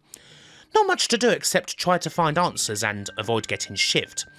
Eventually we catch up with Barret, and after making out like he's going to shoot us too, he continues his story. Barret says that he didn't kill anyone at the Gold Saucer, and that there's someone else who had a gun grafted on their arm. Cut to the flashback again, with Barret and Dine walking back to Corel and suddenly finding their village burn into the ground. They rush to the rescue, but Shinra troops led by Scarlet ambush them. Eventually, Barret clings onto Dine's hand as he's suspended from a cliff's edge, but another shot straight to both of their hands sends Dine into the abyss. When Barret got his gun arm, he found out that another person had the same surgery, only on a different arm. Who do you reckon that was? Dine is, of course, right here in Corel Prison, where he's the top dog and not to be messed with. Anyway, naturally Barret has to make peace. Dine's not especially pleased to see Barret again, nor is his mind in a good place. After all, he's lost everything too. He lost his town, he lost his wife, Eleanor, and he lost his daughter. Wait, his daughter? Why, yes. If any revelation's important here, it's that Barret is not Marlene's father. Dine is. Worse still, he's now talking about bringing Marlene to see Eleanor, you know, his dead wife. And so, fighting happens, with predictable results. Dine accepts his defeat and at least delivers the effective if melodramatic line about his hands being too stained to carry Marlene, a daughter who would barely recognise him. And so in his final moments, Dine accepts Barret as Marlene's guardian, gives him the pendant from around his neck, and then chucks himself into the canyon to his death, leaving Barret in shreds, with hands that are too stained to carry Marlene either. To get out of jail, we need to win a chocobo race after getting approval to participate from the boss. Seeing as the boss is now dead, that's no longer a problem. And so we go up, we win, and we're exonerated. Plus we get a buggy as a bonus, which allows us to move around a bit faster. And we get a lead on Sephiroth, who's been seen near a place called Gongaga. Now Gongaga is kind of an optional place, but a couple of important things happen there. First, we're ambushed by Reno and Rude for another fight, which brings up the possibility of a spy in the group. Wonder who that could be. I don't know, I don't really suspect anyone. Well, aside from that big plushy toy that forced his way into our group just now. Secondly, we see Scarlet and Sen prowling around for what they call huge materia, something they can use to create a massive weapon. And thirdly, we find out about someone named Zack. Zack, like Cloud, is a soldier, one who's been missing for a few years now. But more importantly than that, he's Aeris' ex-boyfriend, whom she mentioned soon after we first met her because Cloud kinda reminded her of him. We can ask Tifa about Zack too. And weirdly, she gets rather defensive about the whole thing, changing the subject immediately. This is all actually pretty important to the plot, although that becomes more apparent on multiple playthroughs. Strange then how it's in a largely optional town, and you only see any of this if you're rolling with Aeris and Tifa. But it does add some important detail. And who knows, maybe Tifa's the spy. Why would she suddenly get so defensive? Who knows? Anyway, Sephiroth isn't here, and the town itself is another one that's been screwed over by a Mako reactor. Good times. The buggy breaks down in a valley, but thankfully there's another town close by. So yay, more dystopia, more pain, more dead people. But wait a minute, what's this? The town's actually vibrant and in good shape. It's gorgeous in fact. This is Cosmo Canyon, and as you can quickly surmise, it's one of the few places in the world that hasn't accepted Shinra as their lords and saviours. There's no reactor here, and so everything is normal. Red 13 goes running up the stairs, starts calling himself Nanaki, and shouts that he's home. So yeah, the individual character development theme continues. We just had Barret's story, and now it's Red 13's turn. Fitting really, seeing as he said he'd accompany us back to his hometown, and so presumably this is the end of his journey. Anyway, there's plenty of fun to be had here, but things only really progress when we meet up with Bugenhagen, Red's grandfather, and curator of the best simulation of the solar system that the planet has to offer. And we get to have a look at it. This is one of the best Disc 1 moments, actually. The part where the planet loses its energy and then crumbles away, actually still effective. We also learn a bit more about our group around a campfire. Another moment as it kinda reflects the wearying nature of our journey. Though Barret seems like he's on a second wind, Tifa appears ever more neurotic, and even Aeris seems to have become more introverted, aware more than ever that she is the last of the Cetra. Red 13 is also the last of his race, and talks about how his father ran like a coward when Cosmo Canyon was attacked, and that he can never forgive that. Cue Bugenhagen, obviously. Bugenhagen opens a long-sealed door, and we get to go through a dungeon, quite a hard one in fact, although the boss here is famously insta-killable with an X potion. What, didn't you read the magazines? Anyhow, at the end of the dungeon, we look upon a statue. Oh, no, not a statue. An animal turned into stone. Of course, it's Ceto, Red's father, who defended Cosmo Canyon from the G tribe until he could take no more, and poisoned arrows turned him to stone. Red, for whatever reason, was never told. It's old fiction logic though, I guess. Don't tell the son about the heroic act, otherwise he could never truly emulate his father. That sort of thing, dramatic license. and of course Sito cries stone tears and red howls in tribute.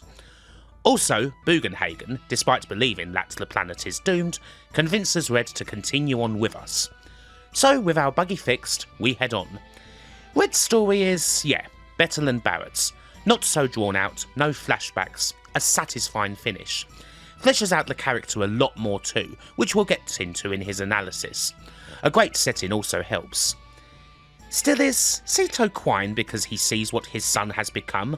Or is it because he wants Red to throw him a frickin' soft or something and get him the hell out of his immobile state? Who knows. Our next destination? Well, it's one we've been waiting to see for a long time. The scene of all that happened 5 years ago. A place that burned to the ground. Where our whole story started, really. We get out of our buggy and walk into Nibelheim. But wait. We saw the flames, did we not? We saw everyone perish. And yet, nothing's happened. Everything is intact. Cloud is, needless to say, shocked. The residents are bright and breezy and shoo us away when we accuse them of lying. But they're not the only ones in town. A horde of people in black shrouds shuffle along, moaning about a reunion and seeing Sephiroth.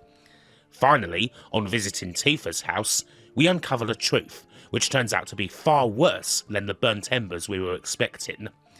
Nibelheim was rebuilt by Shinra 5 years ago, after the incident. The townspeople we see are actually Shinra scientists, and the people in black shrouds? They're clones from Sephiroth's DNA. Sort of like what we saw in the flashback, all tattooed with numbers.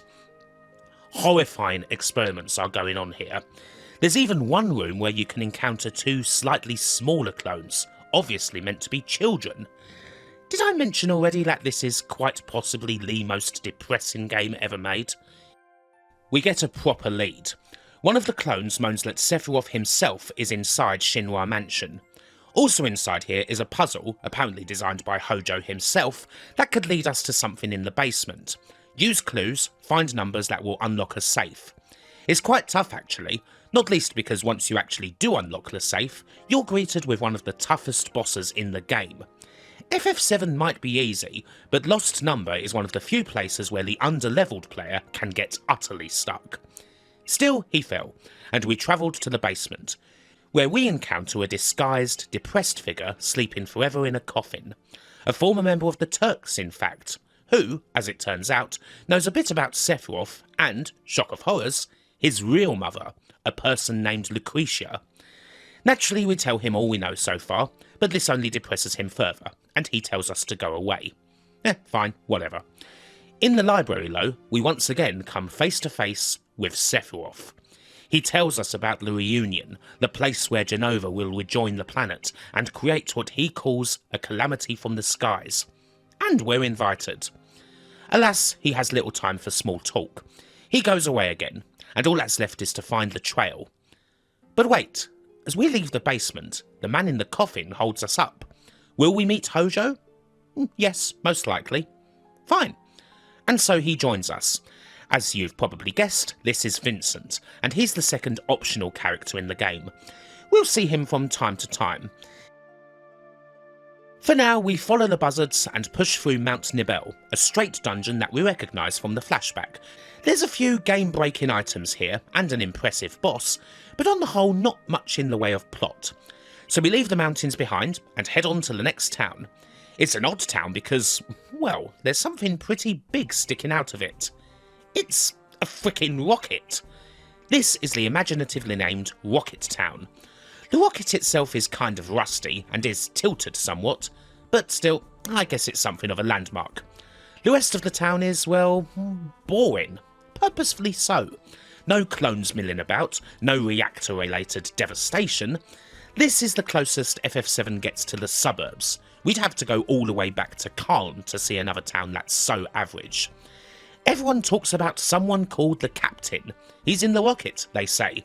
Although really we're mainly interested in the plane that's kicking about in his backyard.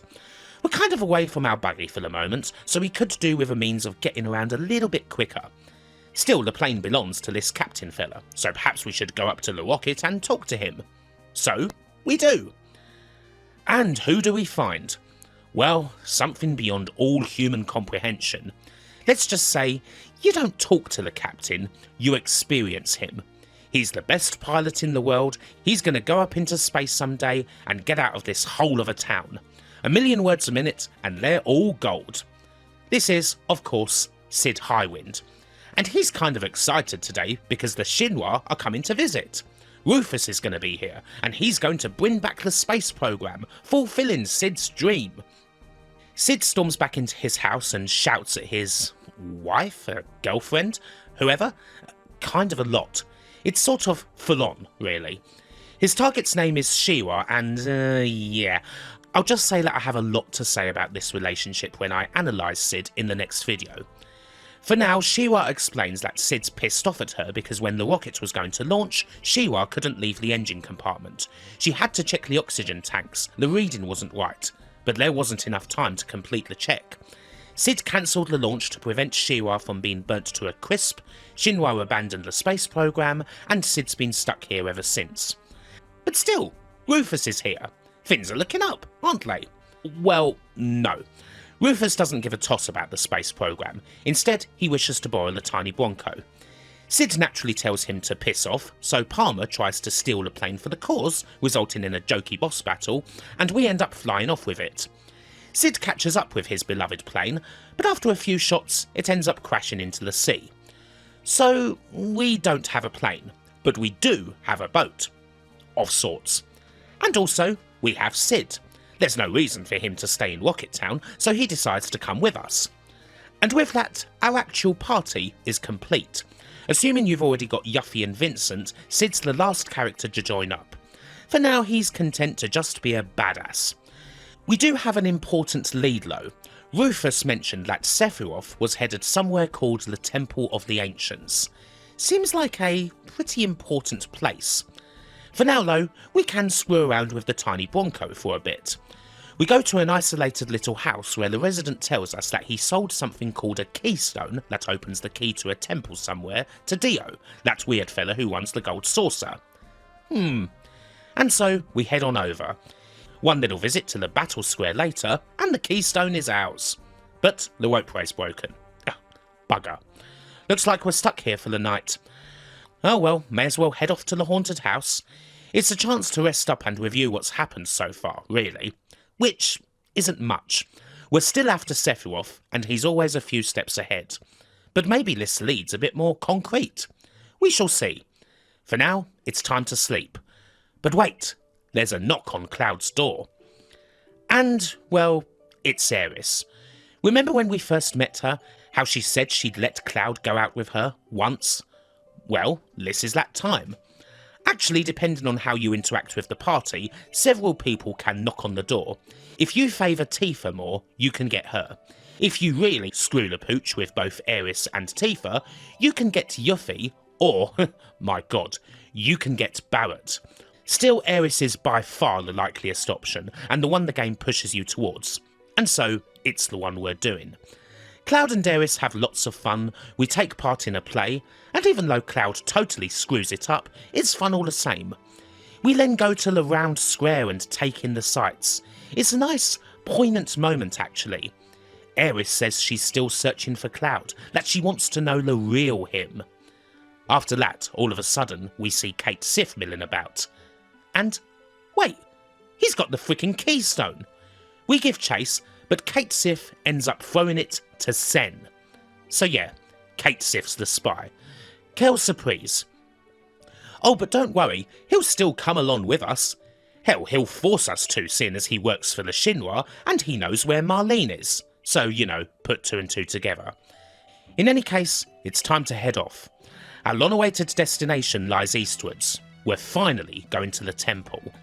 The temple is an important moment in the game. Really, the plot hasn't advanced all that much since Midgar. We've done lots of character building and individual stories, but that man in a black cape has always eluded us. We just know little bits about reunions, Genova, calamities, and black materia, which apparently we'll find here. There's a promise that some of these questions are going to be answered right now. It feels climactic. Aeris is, of course, with us.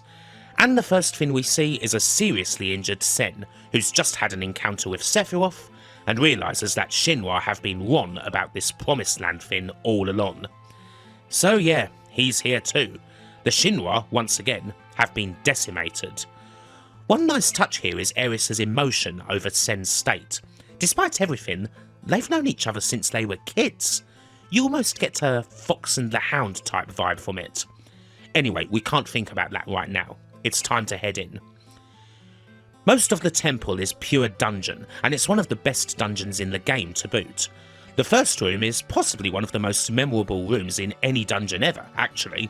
Lots of loot to be had as well. It's a fine showcase for our skills, particularly Aeris. There's some puzzling to be had too, what with the Time Guardian's room, catching up with the Spirit of the Ancient and the like, seeing just what happened with Sen. And one of the more poignant lines in the game, someday we'll look back on these hard times and laugh. Finally, we reach the centre of the temple and set ourselves up for the big encounter. But again, Sephiroth is mysterious. He talks about becoming one with the planet, of a wound so great that he will be at the centre of. He talks of the ultimate destructive magic, Materia. It's a grand speech, of course, but it seems to have quite the effect on Cloud. Suddenly, he's not himself at all. He almost seems controlled. But he snaps out of it, and the black materia is right there. But it can't just be grabbed. Turns out the entire temple guards the materia, and whoever takes it out will be crushed by the temple. So, we're stuck. But then Cait Sith turns up. He'll do it, basically. After all, he's only a toy. And hey, maybe there's a bit of remorse there. For now, well, we must get out, although there's a bloody hard boss along the way. Well, I say that, but I have Aeris in my party, and therefore nothing can possibly stop me. Did I mention that great gospel cures an entire party and makes them invincible? Cait Sith gets to deliver a farewell speech and even reads our fortunes. He says that Cloud and Aeris are perfect for each other. And Tifa's, right there. Bless. Anyway, Cait goes off to sacrifice himself. Honestly, I dislike the character, but still, it is kind of a poignant moment. At least the line about there being only one me, even if another Cait Sith comes along. We see the temple collapse, look at the big gaping hole, and see the materia. It's ours, and as long as it's ours, we're safe. Sephiroth cannot cast Meteor. Perhaps Sephiroth can chase us for a change. And then, wake up. He was here the whole time. He knew this, he expected this, and he knew just what to do. Cloud collapses into a wreck. He's lost control. All those flashbacks, those breakdowns and the like, the feeling that something's wrong, it's been leading up to this moment. Cloud's body and soul separates. His young self can only watch in horror as Cloud places the black materia in Sephiroth's hands. Absolutely nothing we can do. Aeris says to be strong, not to worry, that it's not his fault. But everything is broken. Cloud flings himself on Aeris and starts beating her with his fists. It's not exactly the best time for the second Cait Sith to suddenly waltz back in. Fade to white. A forest. Aeris? She says not to worry about what happened. Cloud apologises. It's okay. Aeris has a plan. She's going to stop Sephiroth. To do so, she must go to the City of the Ancients. As for Cloud, well, he should just get some rest. Don't worry about it. Don't come. But again, Sephiroth is there too. The girl must be stopped soon, must be dealt with, in the most extreme possible way. Sephiroth was never worried about Cloud, was he? And why? Well, because he was always in control. We wake in Gongaga. There's little to say. Barret tries to pep Cloud up in his usual way by calling him a jackass and the like, and of course by saying that we have to go to the city. Aeris is alone there, and she's in danger. We can't not go. As much as we don't want to, we have to go north. Whatever happens, happens. There ain't no getting off of this train we're on until we reach the end of the line. take the Bronco to a place called Bone Village, dig for the lunar harp that takes us through the forest of our dreams until we find it. The Forgotten Capital, perhaps the single eeriest location in the game. The music, the wastes, the HR giganess of it all, so alien from everything that we've seen. But even here, we can't find Aeris, but she's coming, and he's coming. All we can do is wait. Finally, Cloud feels it. Wake up. It's in his soul. They're here. We go deep into the city, below sea level, under the waves, to the very core where Aeris kneels. We've come to, what? Help her? Protect her? Or no. It's as everybody feared. Cloud reaches Aeris and draws his sword. He tries to control himself, but he cannot stop himself from taking aim, raising it above his head, and then ultimately bringing it down to just above Aeris's head. Suddenly, Cloud snaps out and regains control. He stopped himself? His friend stopped him? Who knows? Aeris looks up and actually smiles, happy to see Cloud, her bodyguard, her friend, maybe even more. The glint of Mako in his eyes, the uneven spikes of his hair, the shape of his face, bathed in a white light as something black falls from the ceiling. These are the last things Aeris sees. The last things she will ever see.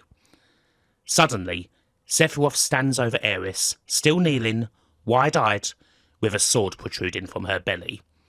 The white materia falls from her hair, pinging as they hit each pillar. She slumps into Cloud's arms.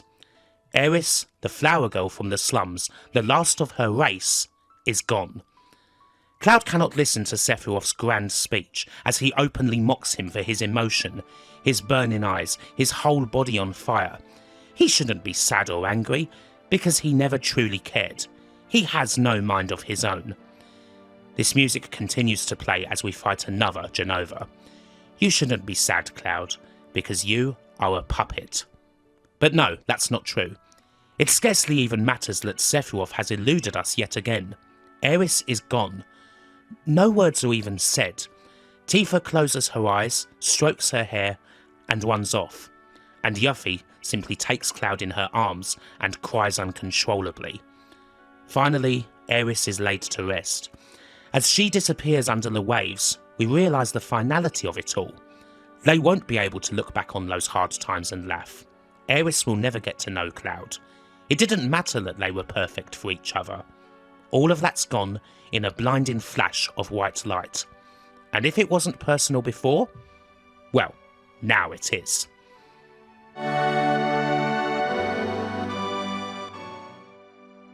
But there's still a problem.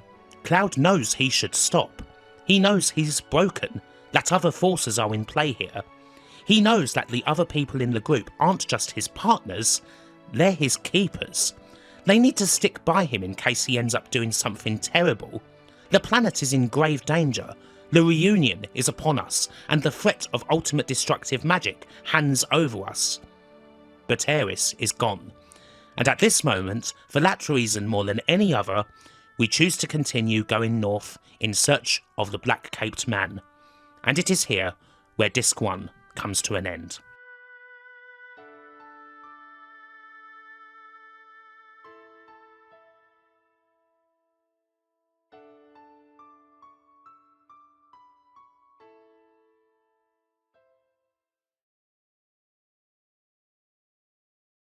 Okay, so it's analysis time.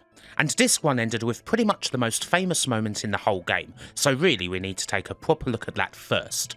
There is no bigger spoiler in the whole history of video games than Aeris dies.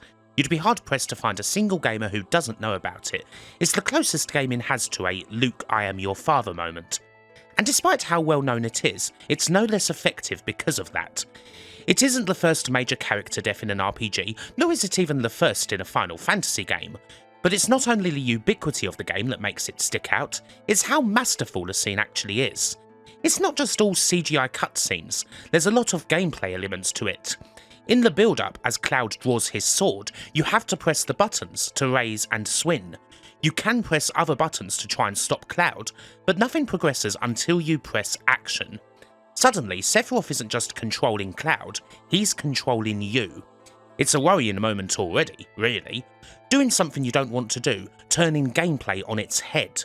A lot of games do that these days and get praised for it, but FF7 shows that it's not anything new. The moment itself also sticks out. Think of what usually happens with a death in video games. The cinematic qualities, the long drawn out speeches, the final breath goodbyes and epic no's. There's none of that here. The most famous death of all is just so sudden. Aeris is alive 1 second and dead the next. The one attempt at actually making a grand speech is shut down totally by the emotions of having a whole person suddenly just ripped out from your life in an instant.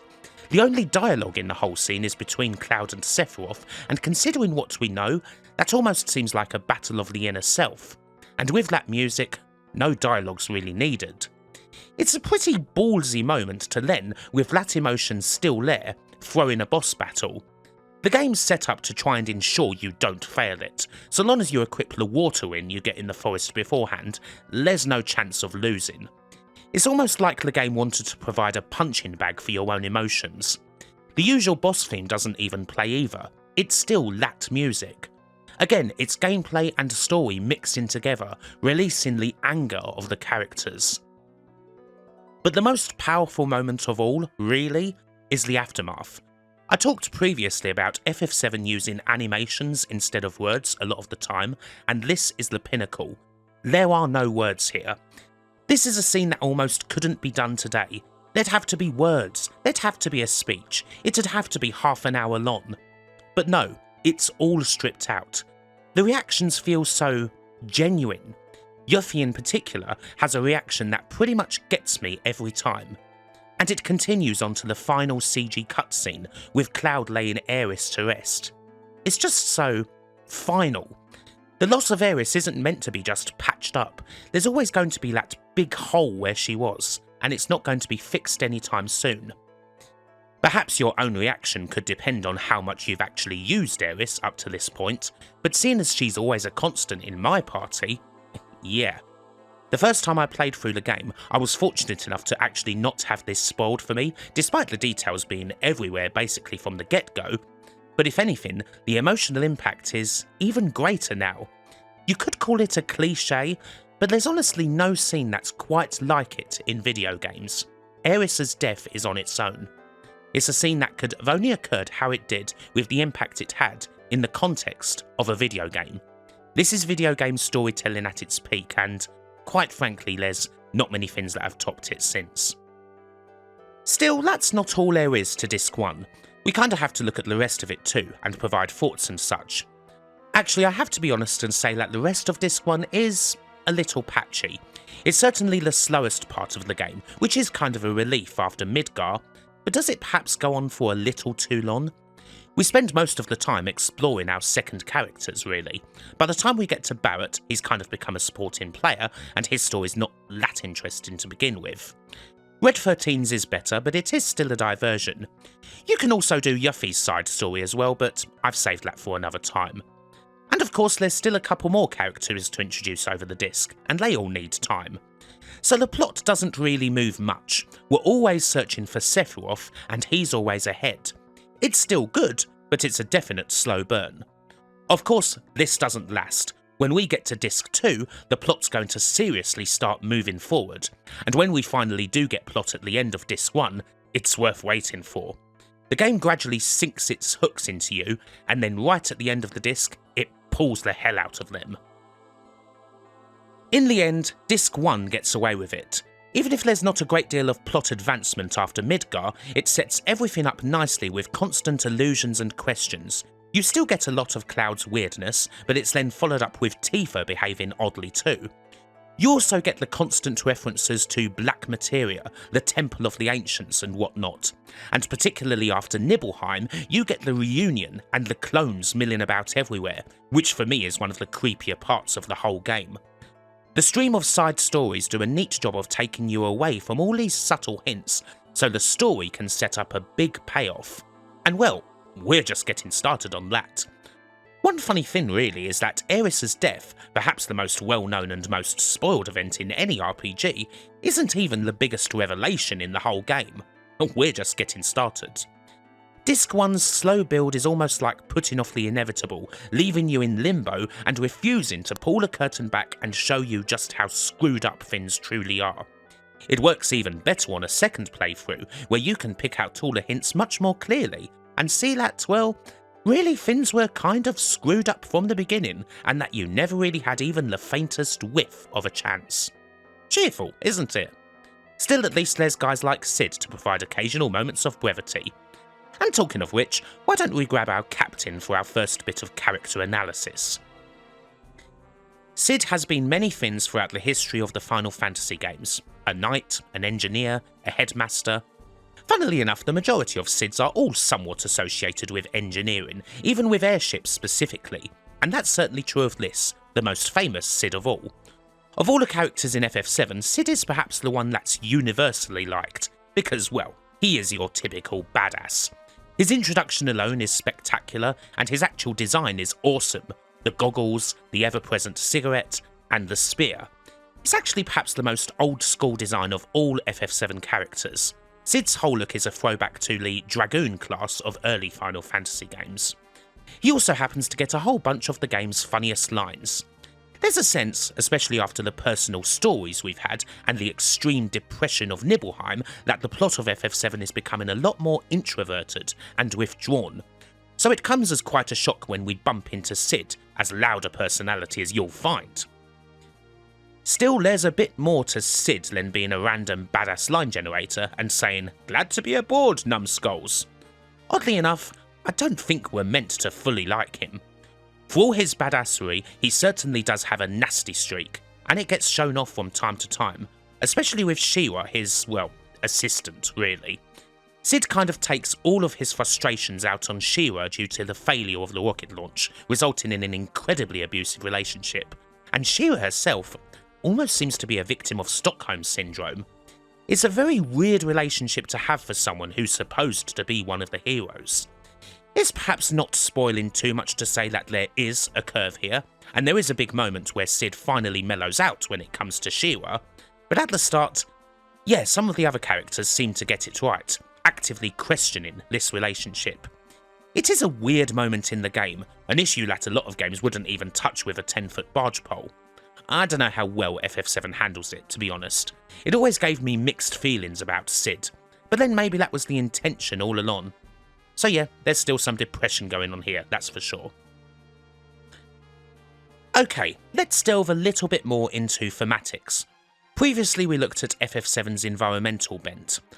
One thing I always enjoyed about FF7 was how it deals with the most traditional RPG mechanics and cliches, and actually bothers to construct detailed explanations for all of them that don't just feel shoehorned in. Ever since the dawning of the RPG, there's some things you just accept. You know that there's going to be a bunch of monsters milling about the world, and you know that apparently normal looking people are going to be capable of crazy things, such as casting magic and whatnot. Usually monsters are thought of as, at best, possessed souls. Once upon a time they might have been normal, but now they're just an abomination. And unless they end up just being henchmen, not much explanation goes into them aside from that. FF7 is firmly on the possessed soul side to boot, but offers a little bit more grounding.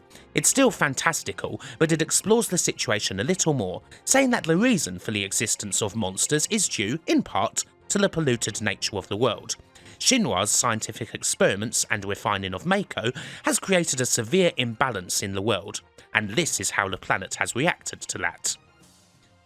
But there's perhaps an even larger cause at play. This is going a little into Disc 2 analysis, but we'll roll with it still. It's pretty clear once you get further and further north that the world in FF7 is recovering from an incredibly severe crisis that almost destroyed the planet, and we're still not all that far into the recovery process. Because after all, a lot of that boils down to Jenova and what it did to the planet. It's implied, although not said outright, that Jenova, as opposed to flat out killing the ancients, actually turned most of them into monsters, the abominations we see day in and day out. It even provides multiple reasons for the possible existence of all these creatures. The use of magic also ties in with the game's themes. It's explained that magic comes from materia, rocks of solidified Lifestream that can be used by people. Lifestream is, of course, the blood of the planet.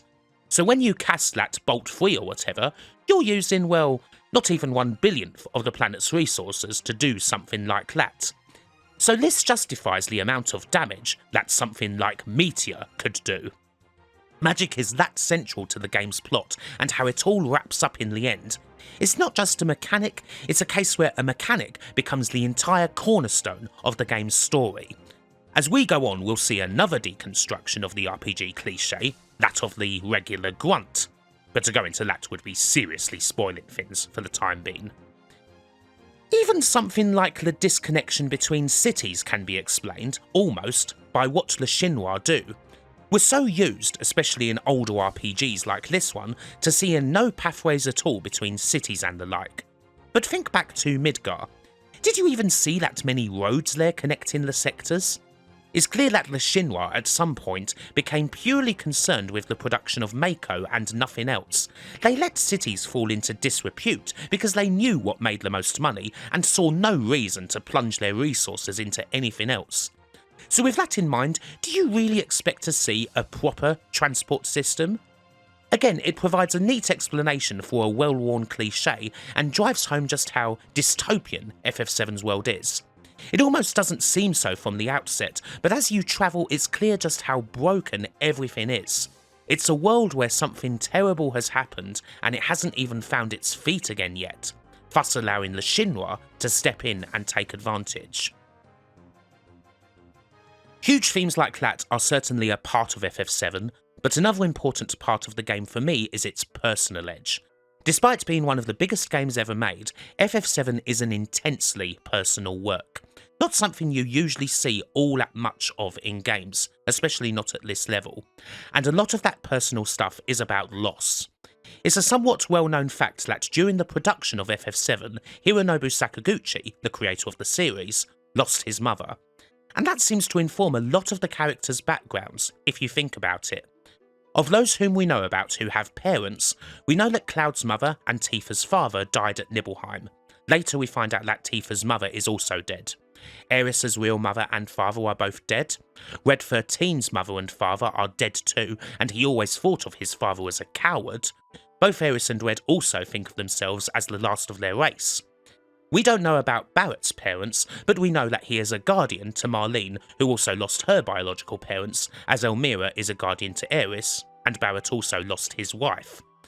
And then of course, there's Sephiroth. It's hard to tell which of Genova and the completely unknown Lucretia is the biological parent or the guardian. In the case of someone like Cloud in particular, I wonder if FF7 is, at heart, a game about the loss of parental guidance. Of losing that early on in your life and not being ready for it, of having to make those steps forward and dealing with life after your mother or father have gone. As far as death itself goes, it's also known that Aeris' death was planned very early on in the game's development. Yoshinori Kitase explains the motivations behind the scene best. Death comes suddenly, and there is no notion of good or bad attached to it. It leaves, not a dramatic feeling, but a great emptiness. When you lose someone you loved very much, you feel this big empty space and think, if I had known this was coming, I would have done things differently. These are the feelings I wanted to arouse in the players with Aeris' death relatively early in the game. I wonder how this phrase applies to the players of FF7. One thing I always note when seeing or participating in discussions on Aeris' death is how much people used Aeris as a character before her death, and how that affects the scene. If they didn't use her, whether they knew about the scene or not, they tend to be less affected by it. And if, like me, you use Aeris constantly, you've built up that relationship between yourself and the character, and it becomes affecting. One other point though, for those who've played through FF7 multiple times, say you didn't use Aeris on the first playthrough, would you then use her on the second? To make the most of her while she's around? The odd thing about a game is that, in a sense, you can see it coming, and you can do things differently. As we get into Disc 2, we'll also be struggling with the loss of identity in quite a hefty way. However, we have certainly had hints before then. One thing I notice how often Cloud reaffirms his identity to everybody. How often does he say something along the lines of, "I'm Cloud, formerly of Soldier, born in Nibelheim"? He says it so much it becomes quite noticeable. These are the things he knows about himself, that he holds true. And yet there's so many gaps. And then, when Sephiroth takes control of him, we understand. Cloud's identity is, well, pretty weak to say the least. It's surprising just how little we know about a lot of our main characters at this stage. Cloud is our main hero, and we know virtually nothing aside from what little information he can piece together inside his head. Tifa's kind of similar in that she's so clearly hiding something, a secret so huge that she knows it will tear the group apart. It's all rather worrying, putting it mildly. And it's one of the moments where the game really sinks those claws in. If Cloud, the main hero, the person we've been relying on all this time, is this broken, then well, what chance have we got? Did we ever have a chance at all, in fact? As we get into Disc 2, we're going to be dealing with this a hell of a lot more. Let's relax with one of the game's lighter characters now, as well as one of my least favourite to boot. Yeah, Cait Sith. He's an odd duck. He's not exactly a favourite for a lot of people, and I'd probably consider him my second least favourite of all the characters. He's just a bit of an arse. Think about it, the guy just joins your party without even asking permission, turns out to be a spy, tries to redeem himself somewhat by sacrificing his body for the good of the planet, and then comes back at basically the most inopportune time ever. Also, he kidnaps Marlene. That's pretty much what we know so far, anyway. He's such an odd character when it comes to battles too. He's good with magic and has a ton of health, but he is pretty weak physically without having those godlike Aeris limits. Hell, his limits are the weirdest of the lot. He has one where he does a random amount of damage with some dice, and the other is a slot machine that can do just about anything, including kill your entire party in one bloody hit. It's hard to think of much of a use for Cait Sith, and because of that, I barely use him. Still, he does have a character arc of sorts. He starts out as the jokey character, then kind of turns evil, and then, later on in Disc 2, he becomes a wee bit more useful in our quest. Of course we know that he's a Shinra spy, but the question is, who? It's kind of easy to figure it out, although the game is never explicit with it. Cait Sith is Reeve, the one member of Shinra's big board who always seemed to disagree with President Shinra's latest plan to destroy an entire city in order to get back at Avalanche. This sort of moral compass at least points the finger towards him, anyway.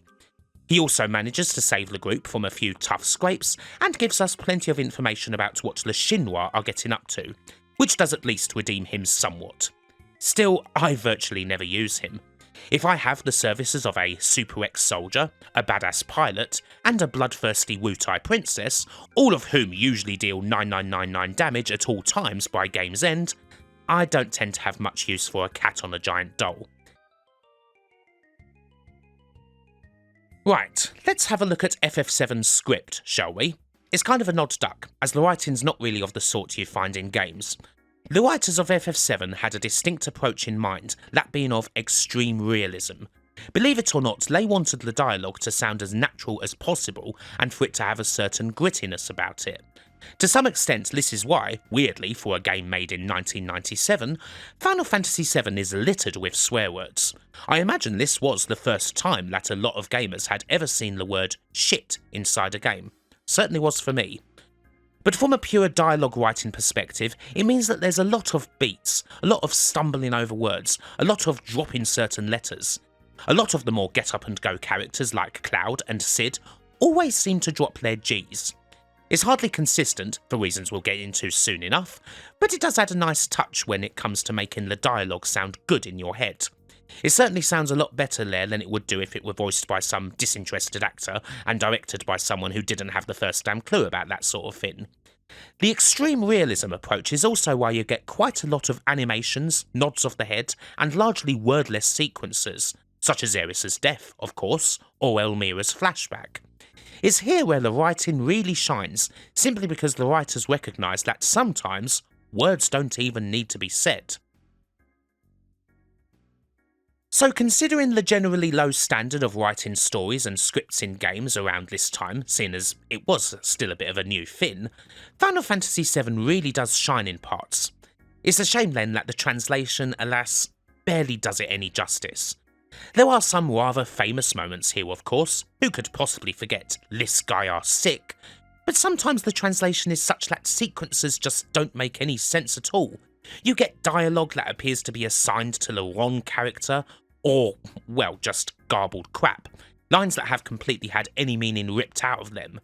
Now this is a nigh on 60-hour RPG, so they can't all be winners, and this was around the time when people were still coming to grips with actually bothering to do any kind of decent translation job at all.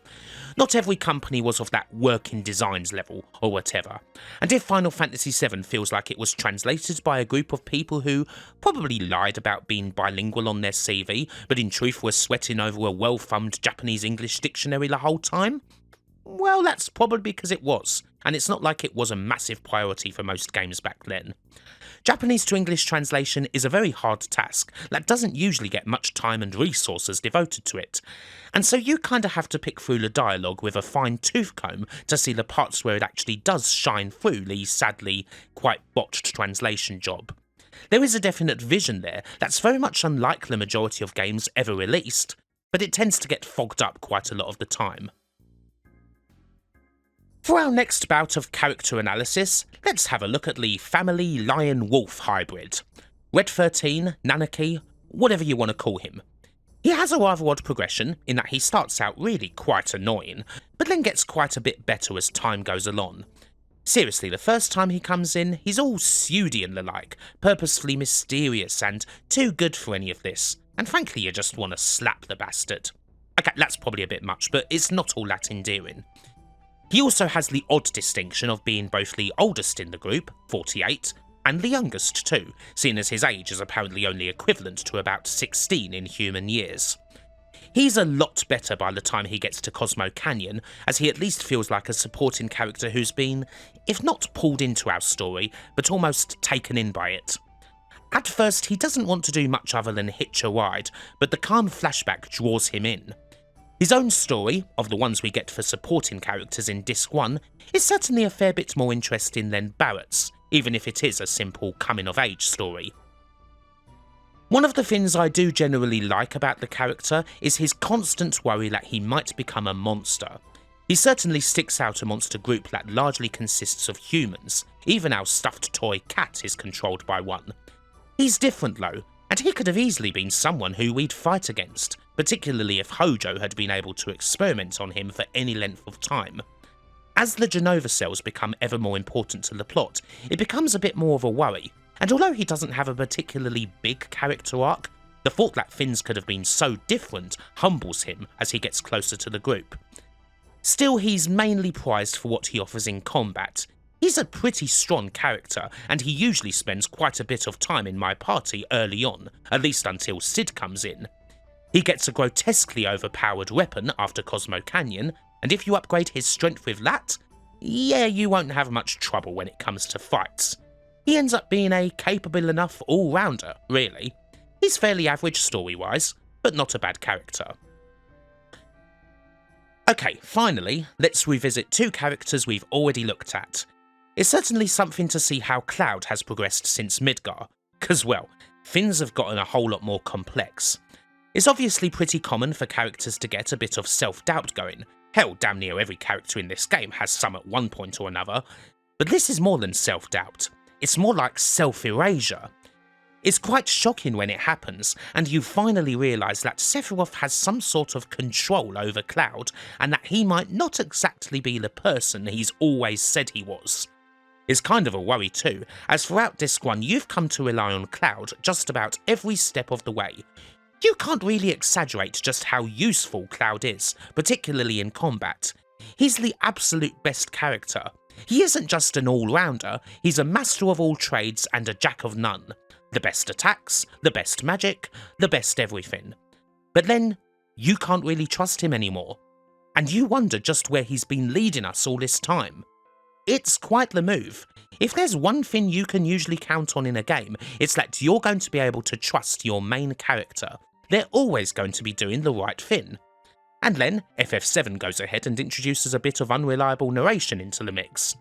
They don't just give Cloud faults, they tear everything you thought you'd figured out about the character to pieces.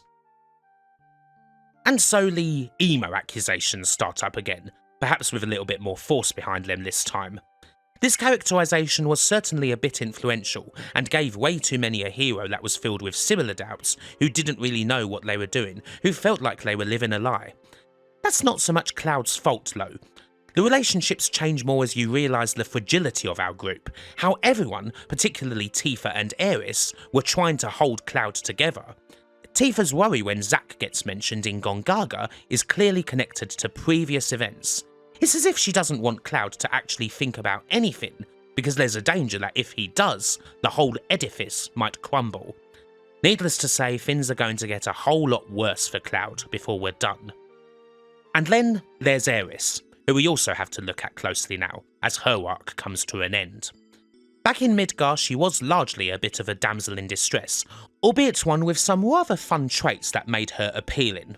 And of course, she's a boss in combat. You'll notice that Aeris was basically in my party for the whole of the disc.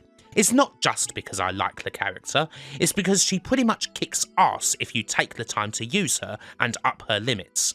With Aeris, your party is pretty close to immortal. Indeed, 2 of her limits make the party literally immortal. And this fits in with Aeris' character because in the end, she was the one who was holding the group together most of all.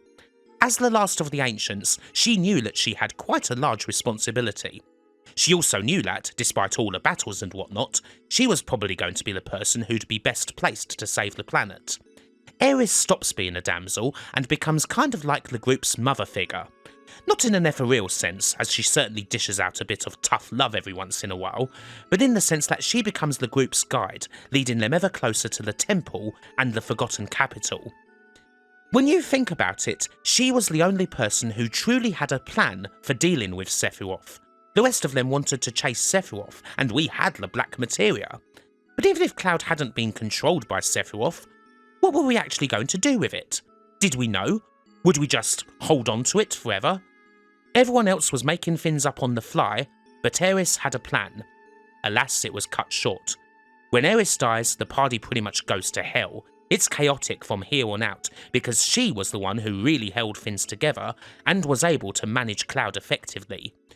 You're greeted with such a massive gap after her death, because that's what it's supposed to feel like. The group's now totally without guidance. But through all this, she never really attains any special powers or anything like that. She's still very much the normal girl. And that's what I've always liked about Aeris, and why she's my favourite character in the game. The EU does tend to lionise her quite a lot, turning her into a waif-like figure with the weight of the planet on her shoulders, or saying that she's this crazy awesome girl who you could picture yourself marrying. But in the end, she's really just quite normal. She's responsible and caring, but she likes a laugh and knows how to have fun. She feels quite naturally written, despite the botched translation. And well, you don't see all that many characters like her in games. Everyone's so special, big and fantastical.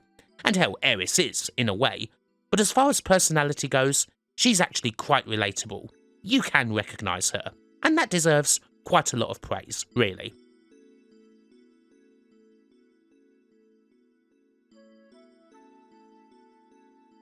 Back to the plot then. We're back at the Forgotten Capital, with only one direction we can go in. Sephiroth tells Cloud that he's headed north, past the snowfields. To get there, we make our way through a nice little cave. It's quite pretty, a nice bit of pre-rendered goodness. Back on the map, it's pretty clear that we've reached the ice level. Equip those fire elementals and added effects, and then, eventually, we end up at perhaps the single most gorgeous location in the game. Just look at it. It's Icicle. And, yeah, they just don't make them like this anymore. I could wax lyrical about this one picture, not to mention the music, for ages. It's almost as if it was painted by the godly hand of Bob Ross himself. We do get quite an interesting plot detail here. One of the houses used to belong to Professor Gast, he who mentored Sephiroth and was head of science at Shinra before Hojo. His house contains a few tapes, These are of Professor Gast interviewing none other than Ifalna, Aeris' real mother. We learn more about Jenova and how he, for despite the feminine appearance and Sephiroth referring to Jenova as mother, that's how they appeared then, set about virtually wiping the Cetra off the planet. She also talks about something called Weapon. Weapon was created after the calamity so many years ago by the planet itself as a defence system. As Jenova is, at this point, still alive, the weapons have not gone away and still rest somewhere on the planet. While Jenova is still around, the planet can never truly heal itself. We're close to the crater where the original injection took place, as it happens. There's a great deal of spirit energy here. Maybe we're finally reaching the promised land? The other two tapes are a bit, well, less formal. Turns out Professor Gast and Ifalna are in a loving relationship. And suddenly, they have a daughter. So yes, Aeris' father was Professor Gast. A few days after her birth, Hojo hunts Gast and Ifalna down with Shinra troops in tow. They capture Ifalna and the baby Aeris and basically murder Gast in cold blood. Again, this is all optional plot exposition, but really it's important to know. And you are a silly person if you don't spend half your RPG time going into every house and searching it with a fine-tooth comb. Who knows how many potions and ethers you'd have missed by now? Anyway, the Turks, well, Elena at least, have tracked us to here. We haven't seen much of Elena at this point, but she is, well, the dumb one. Although honestly, the Turks have pretty much always been comic relief. That's nothing new. Elena thinks we busted up Sen way back in the temple, and she's going to pay us back in punch dollars. That, naturally, we don't accept. Ah, poor Elena. Off she rolls.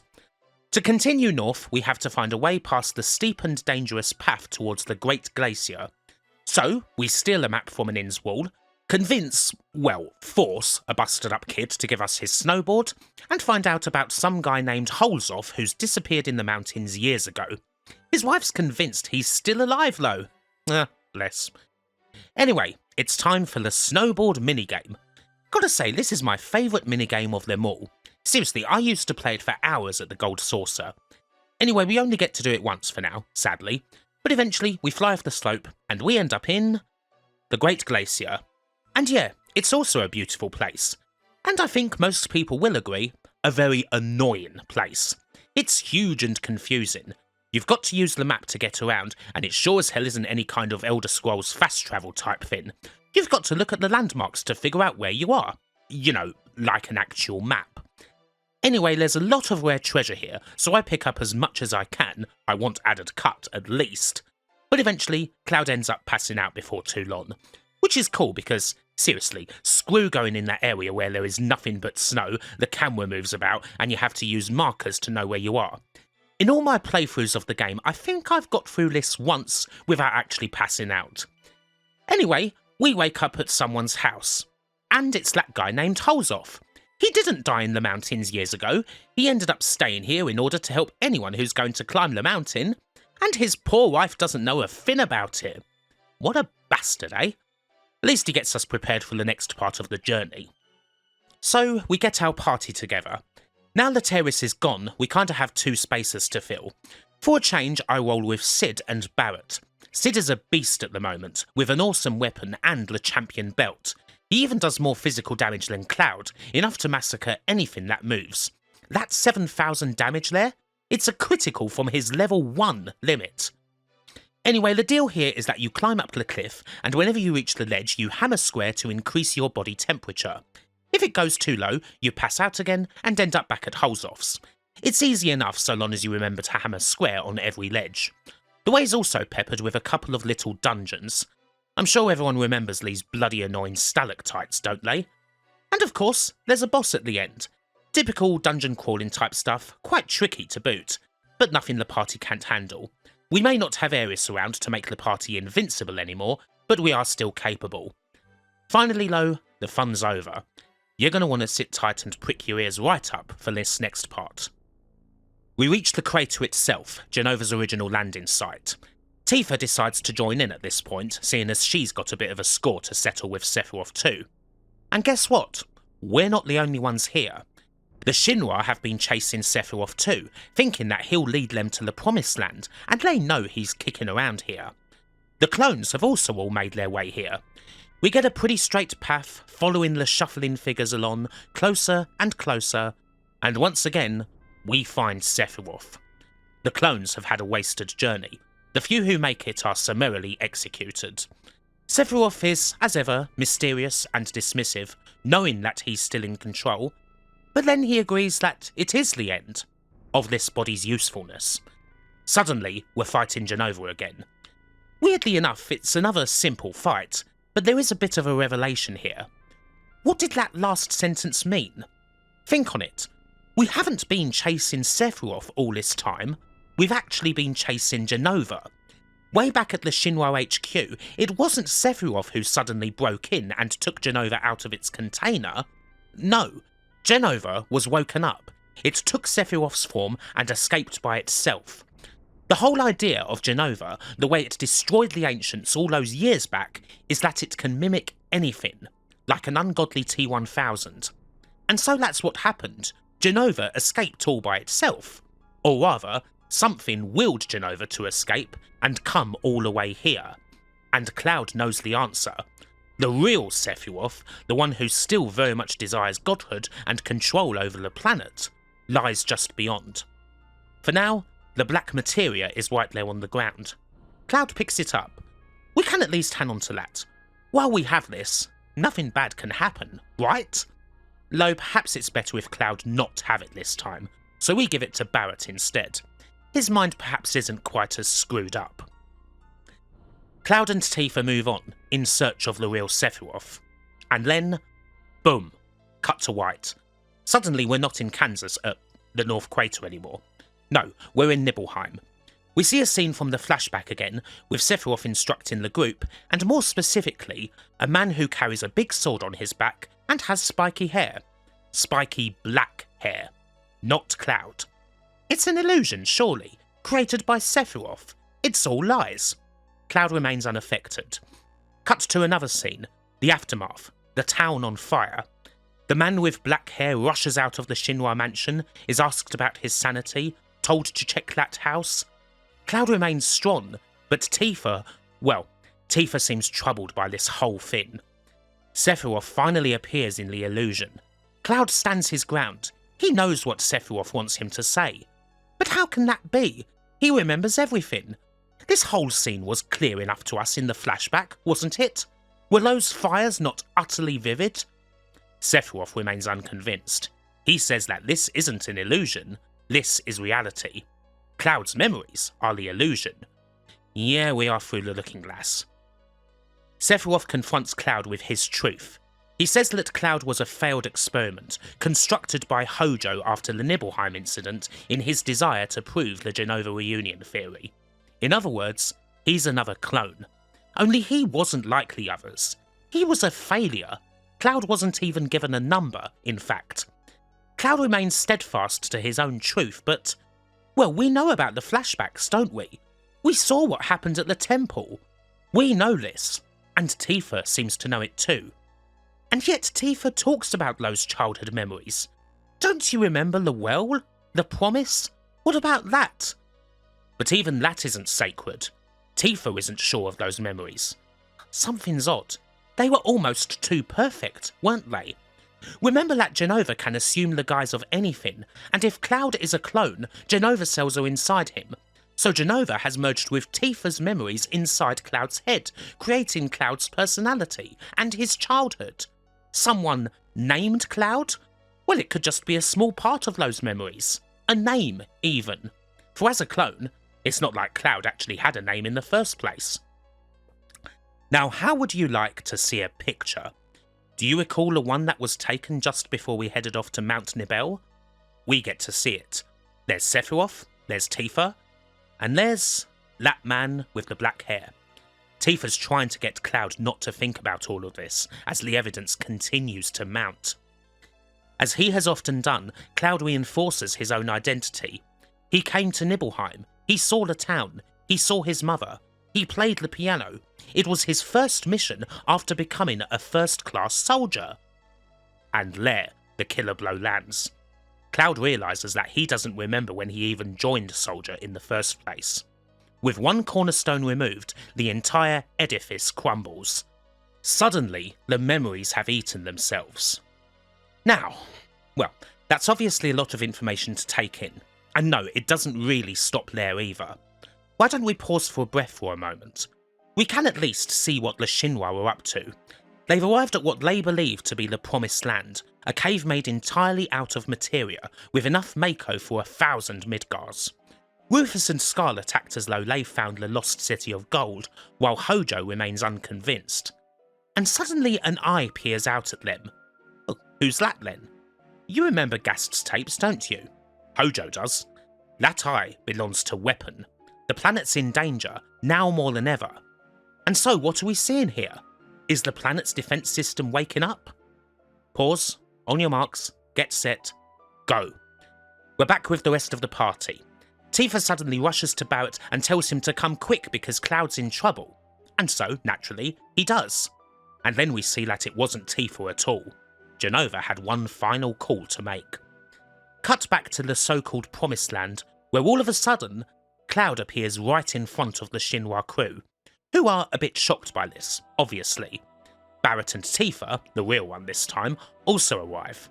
And, well, we see it. Cloud goes up to Barret and asks for the black materia. Tifa is like the image of young Cloud back at the temple. She can shout at Cloud, beg him to stop, but Cloud cannot hear her. Barret gives the black materia to Cloud, whoever that is now. There's nothing but a shell who has accepted his fate, who doesn't even have an identity. He apologises to everyone for what he is about to do, for pretending that he was someone else. Hojo is overjoyed here, as his Jenova reunion theory has been proven, that Jenova would call the clones back here so that Jenova could become whole again, in a sense. In one last desperate grasp for identity, Cloud pleads with Hojo to give him a number, but his existence is disavowed. Merely a failed experiment. Cloud is nothing. Still, some questions remain. Why wouldn't the clones just go to Midgar, where Jenova had been stored? The answer is simple. Of course, the real Sephiroth is right here. Sephiroth did die 5 years ago, but his will was strong. Too strong for the Lifestream to fully absorb him. His will called for Jenova, who broke out of Shinra HQ, to come here. His will called for the black materia so that his plan could be carried out. His will called for the clones to come here so that everything could be made whole, and his will called for Cloud because those cells are inside him too. The line is crucial. I wasn't chasing Sephiroth, I was being summoned by Sephiroth. Hojo couldn't be happier about what's going to happen next, for there is nothing else left to do. Cloud places the black materia inside the real Sephiroth's cocoon. And, well, the mission is accomplished. At this very instant, Weapon awakes and breaks out, with the planet now in grave danger. Sapphire, Diamond, Ultima, Ruby, Emerald. Nothing can stop the casting of Meteor now. Sephiroth's will is complete. Shinra and the rest of our crew evacuate immediately. And Cloud? Nothing. Quite simply, nothing.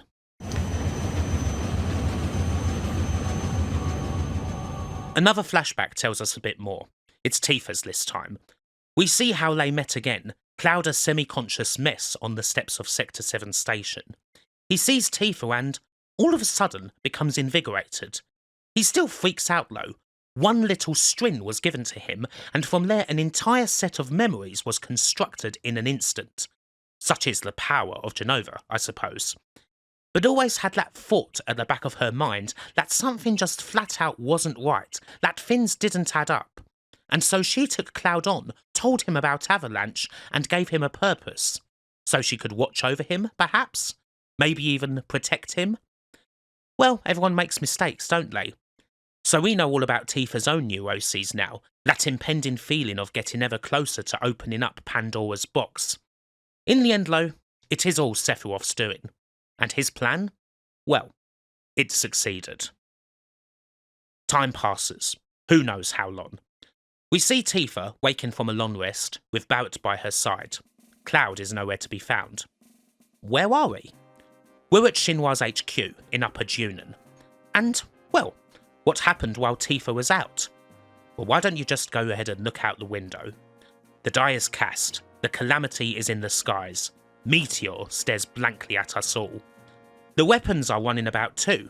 As a matter of fact, they're on a tear, raiding and destroying whatever they find. After all, they protect the planet, and its occupants are the threat. Barret even has some newfound respect for Rufus, who's trying to fight it at every step. 'Cause hell, nobody wants to die, do they? In fact, Rufus is here now, and we can show him a bit of that respect. Well, at least until he informs us that we're going to be executed on national TV. Because there isn't any hope, is there? And what do you look for if you don't have any hope? That's right. Blame. Executing the leaders of Avalanche will put people's minds off that big red blob in the sky, at least for a few seconds. Yeah, whatever. Off we go to the scaffold. Scarlet, obnoxious as ever, sticks Tifa in the gas chamber first, being an arsehole every step of the way and delivering a trademark slap as she's strapped in. She even takes time out for an interview with an extremely fat journalist. Then all of a sudden, a call comes up. Weapon is attacking, right now. The barriers are raised, everything mobilises, and the main cannon is prepared. The cannon is fired. Weapon is still advancing. The end appears to be coming sooner than expected. Still, it won't stop Scarlet from talking to this journalist, who suddenly pepper sprays her.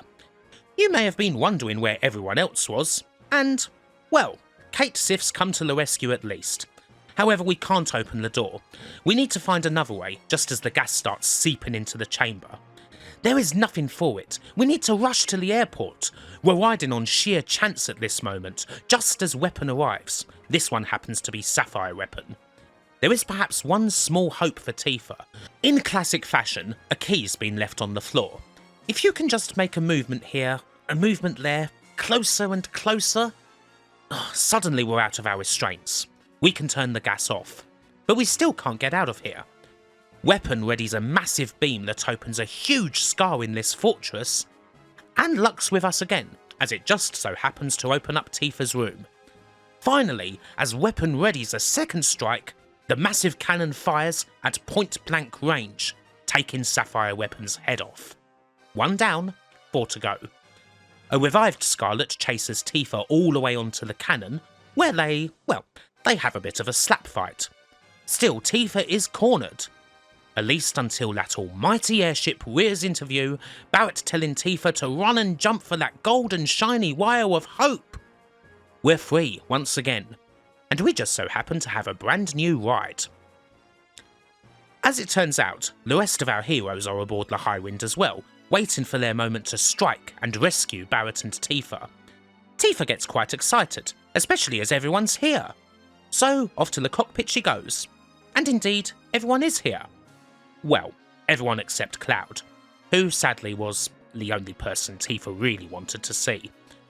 The rest of our gang are chipper enough. A now fully redeemed Cait Sith says that he'll give us all the information we need on Shinra. Cid's got an airship that makes the tiny Bronco look like a paper plane, and even Vincent is relatively cheerful for such a depressed sod. But Tifa's not happy. Cloud's not here, and no one knows where he is. All we can gather is that he probably ended up falling in the Lifestream when the weapons broke free, meaning that he's either possibly washed up somewhere in the South Seas, or dead from extreme Mako poisoning. The latter is, needless to say, a lot likelier. In any case, Tifa is desperate for any small chance of seeing Cloud again, so we head off to the South Seas, to one town we haven't visited yet, Midgar. That is after spending a good amount of time screwing about in the Highwind first. Seriously, we can fly anywhere now, go back and visit just about any place we've been to. Still, you can always see the meteor hanging over us. The map music's changed too, to something altogether more depressing. It's Final Fantasy VII's World of Ruin moment, basically. Also, the North Crater is now blocked off by a gigantic barrier, so no one can get to the sleeping Sephiroth. It's kind of fun going around everywhere though now, and seeing NPCs' reactions to current events. It's a nice detail that makes it worth doing, now that we can fly around the world in seconds. Still, if we want to keep going, we've got to go to Midgar and face the inevitable. Midgar is sort of like Rocket Town, aside from the obvious difference. It's a largely stagnant holiday resort. That's obviously nothing new, although the presence of a big rock in the sky that's heading straight for us isn't going to do much for the quality of life. Still, there's sad dogs to pet, so it isn't too bad.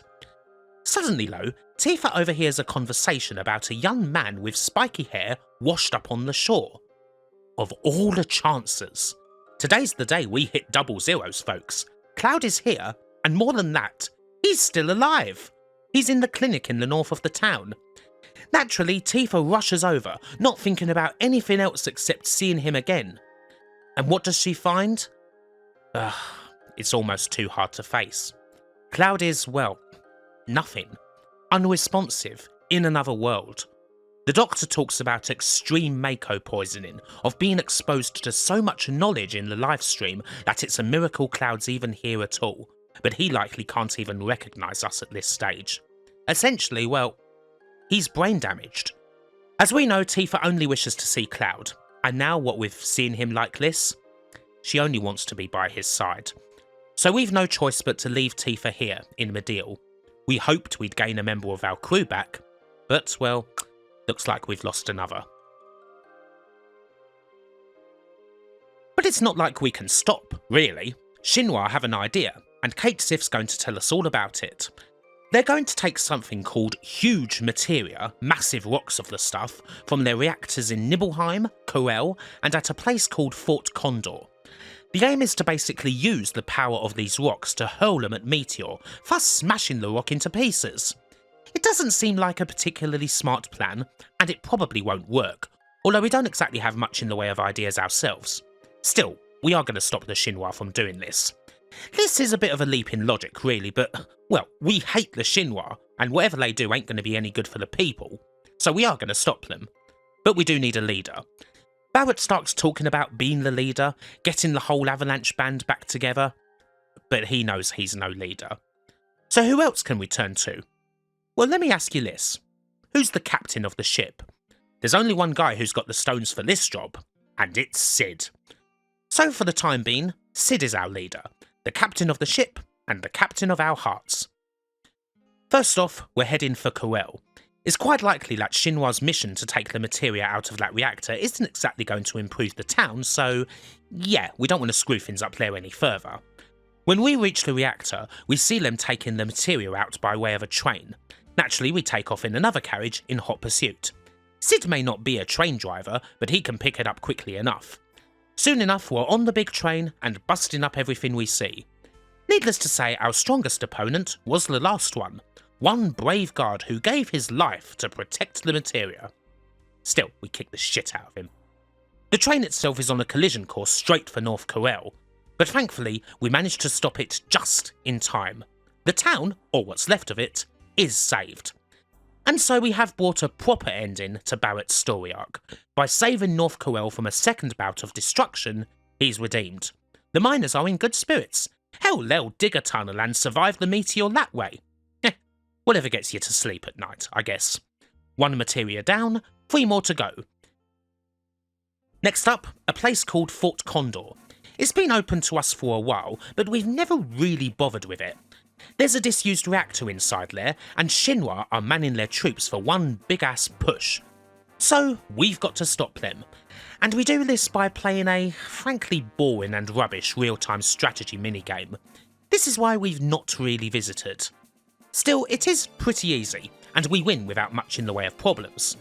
Suddenly, at the end of the battle, the gigantic egg at the top explodes into magic, and the big condor on the top of the fort falls off, dead.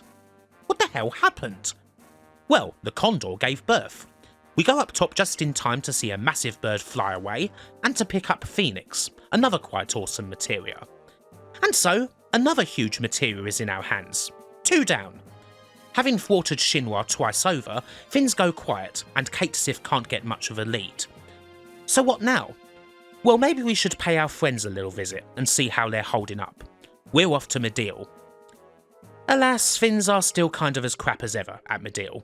Tifa has kept a vigil at Cloud's side constantly and is starting to feel the effects of that. Cloud's condition is completely unchanged. Things don't look good. And guess what? Things are about to get a whole lot worse. Suddenly, a weapon arrives for a raid. The Lifestream starts to rise to the surface, and Midgar doesn't exactly have a big cannon with which to deal with these behemoths. Looks like it's down to us. And so, we have our first proper fight with a weapon. This one's Ultima. It's all about survival, really. The fight doesn't last all that long, and we don't kill the weapon, but we at least give it a few bruises, and hell, it didn't kill us, so we're cool. But as weapon leaves, a massive quake begins. The Lifestream's going to rip the frickin' town apart. Before getting the hell away ourselves, we vainly try to tell Tifa to escape with Cloud, and damn it, they really do try. But it's too late. Tifa and the semi-conscious Cloud fall into the Lifestream. And well, we've seen what happens to people who fall into the Lifestream. They either turn themselves into planet-destroying gods, or they suffer severe brain damage. These two folks are probably just lost forever now. But suddenly, we're in the Lifestream itself, or some sort of strange place. Tifa is here, and all she sees is Cloud and several gates to... what? This must be Cloud's memory. We're locked into whatever terrible mind palace Cloud's inside right now, a place where the empty shell is trying, in vain, to search for himself and find out who he really is. Maybe though, just maybe, Tifa can help. And you should sit tight for this part, as it's perhaps the most important one of the whole game. First, we try to go back to 5 years ago. We see Sephiroth enter Nibelheim and talk to someone. Cloud? No, we know that's not true. Cloud wasn't there 5 years ago. Tifa did wait for Cloud, but he never came. Instead, it was that guy with the spiky black hair. Tifa's known this ever since the story from Kalm, but she was much too afraid of what would happen if she said anything. In any case, we're not quite ready to go back here yet. We need to go back earlier. What about the well? You remember that flashback from all the way back in 7th Heaven? It's still much the same thing. Cloud wanted to join Soldier. And Tifa does remember this. It wasn't all just made up. A person named Cloud called her to the well.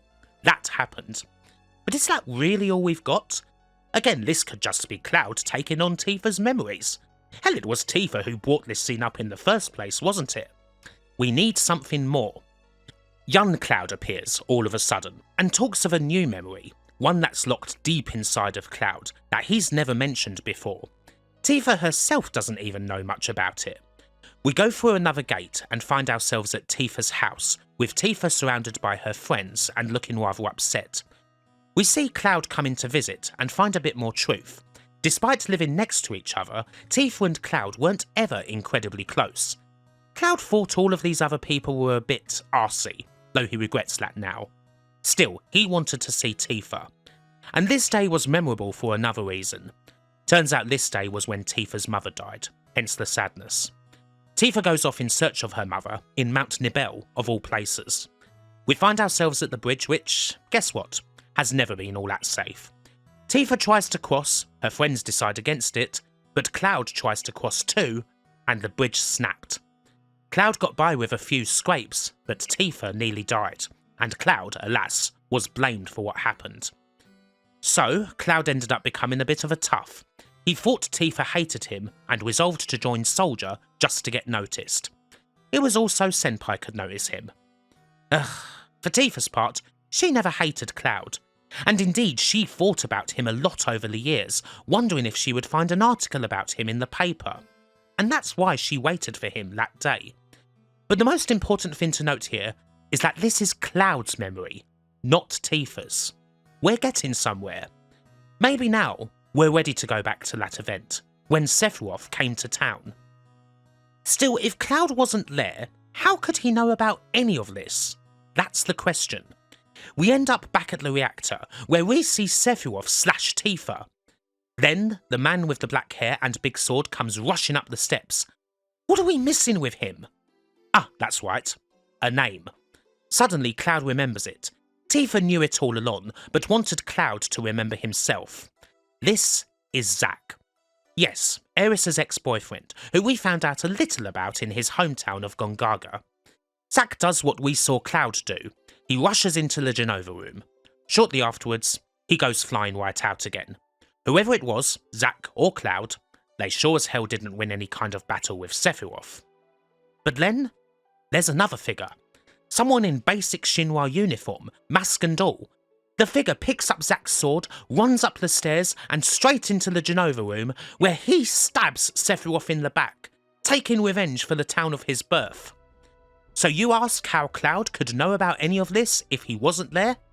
Well, the answer's simple. Cloud was there all the time. He did keep the promise. He did fight with Sephiroth, and he won. It's just that, well, he never got into Soldier. When Sephiroth asked about someone's hometown, he wasn't talking to Zack. He was talking to Cloud, inside his regulation uniform and mask. He was ashamed and didn't want to show his face. But he was there, and he took revenge. Still, despite being stabbed in the back, Sephiroth wasn't quite dead yet. We see him limp down the steps, with Jenova still in his hand. Cloud sets Tifa down, and the wounded Zack tells Cloud to finish Sephiroth off. Sephiroth stabs Cloud, and then, well, Cloud just lifted Sephiroth up and threw him into the Lifestream. He must have been some sort of major badass after all. Back in the Lifestream, all the Cyclocks are now broken. All the different Clouds come together to form a whole, a full, actual person who is back again and who recognises Tifa. So now, well, we probably ought to get out of here before anything else. And so we do, finally washing up on the shores of the utterly ruined Midgar. We're a little beaten, but, well, we're okay. Back on the Highwind, Cloud explains himself to the rest of the group. So of all we know about him, what's actually true? Well, most of it, really. We know that Cloud wasn't created entirely 5 years ago, but we know that he was certainly experimented on and injected with Jenova cells after Nibelheim. Hojo wasn't lying about that. We know that he was too ashamed to admit that he hadn't been good enough for Soldier, but the process of injecting him with Jenova cells and the Mako exposure, presumably during said experiment, gave him the strength and the appearance of having been in Soldier, and those same cells drew him towards Sephiroth. But we know that he was actually a person, and that he did kill Sephiroth 5 years ago. In one glorious moment, it turns out that our main protagonist was, in the end, just a simple, cliched RPG grunt. That's one of my favourite moments story-wise, as it happens. And of course, Cloud is kind of responsible for that big fin floating in the sky. And needless to say, he's gonna damn well stop it. It's just like what Barret says. There ain't no getting off of this train we're on. We've got some short analysis this time, because we are close to the finish. We'll start with Cloud. The plot of FF7 does get pretty hefty in Disc 2, and it can be quite difficult to follow. A lot of that has to do with how the game completely breaks down Cloud, our main guy. Usually, when you add some vulnerability to a character, there's at least something left behind. Well, not so here. FF7 tears Cloud into absolutely nothing and then rebuilds him. Not only was he controlled by Sephiroth, but he was a failed experiment, created 5 years ago. He didn't even have a name. It's a difficult step to take, especially once everything does come back together. You think back to the flashback in Kalm, compare it to the Lifestream and Sephiroth's visions. What if all of this is actually true? The flashback is an odd duck for sure, especially because there are, annoyingly, some plot holes there. One could ask how Cloud would know about Sephiroth going mad in the first place, or how he came to remember talking with Sephiroth in the basement of the Shinra mansion. But then maybe this is a part of the Jenova cells, merging with Zack's memories as they did with Tifa's. There's one final piece of the puzzle we're still missing here, that being what happened after the Nibelheim incident, which we'll get to in the final part. The best thing about this rebuilding though is how it fits back into FF7's examination of RPG cliches. It turned out that Cloud was just a grunt all this time, exactly the same as, say, the very first enemies we fought in the game. There's some hints to this in the Kalm flashback too. Think back to the first time we see Sephiroth fight and how comparatively weak Cloud is to him. Considering that he was a first-class soldier, you'd expect him to be a lot stronger than this, even if he wouldn't be as strong as Sephiroth. The point of the scene is to convey Sephiroth's strength, but the information you need to read Cloud as a grunt and not a soldier is hidden in plain sight. The rebuilding features some pretty crazy callbacks too, such as the line where Cloud describes how he escaped from falling off the bridge with Tifa with skinned knees. That calls back to this line, Cloud's very first inner dialogue with what turns out to be Jenova from all the way back in Midgar, just before he meets Aeris. This whole scene is one of the many reasons why it's so rewarding to play through the game a second time, as you notice the hints that were there, that the information was always available to you, but it's a puzzle that you needed to figure out. It's also nice that after rediscovering himself and finding out his truth, Cloud largely goes back to the role he's always had, that of being our leader, although the group dynamic has changed. If anything, people have to remind Cloud that it's a team effort, because he zones right in on finally taking down Sephiroth once and for all. His relationship with certain characters also takes on a different hue, particularly, of course, his relationship with Tifa, but we'll get to that a bit later. For now though, we shall leave Cloud behind. He's certainly a more interesting hero than the norm. A lot of the times the hero's just someone who exists to bounce off the livelier and more interesting supporting cast. But Cloud is different. As far-reaching and as grandiose as the story in FF7 is, it's still quite contained, and it is still in many ways Cloud's story. And he's a strong enough character to sustain it, a lot stronger than some people give him credit for. Next up, let's look at one of the most memorable things about the whole game, the music.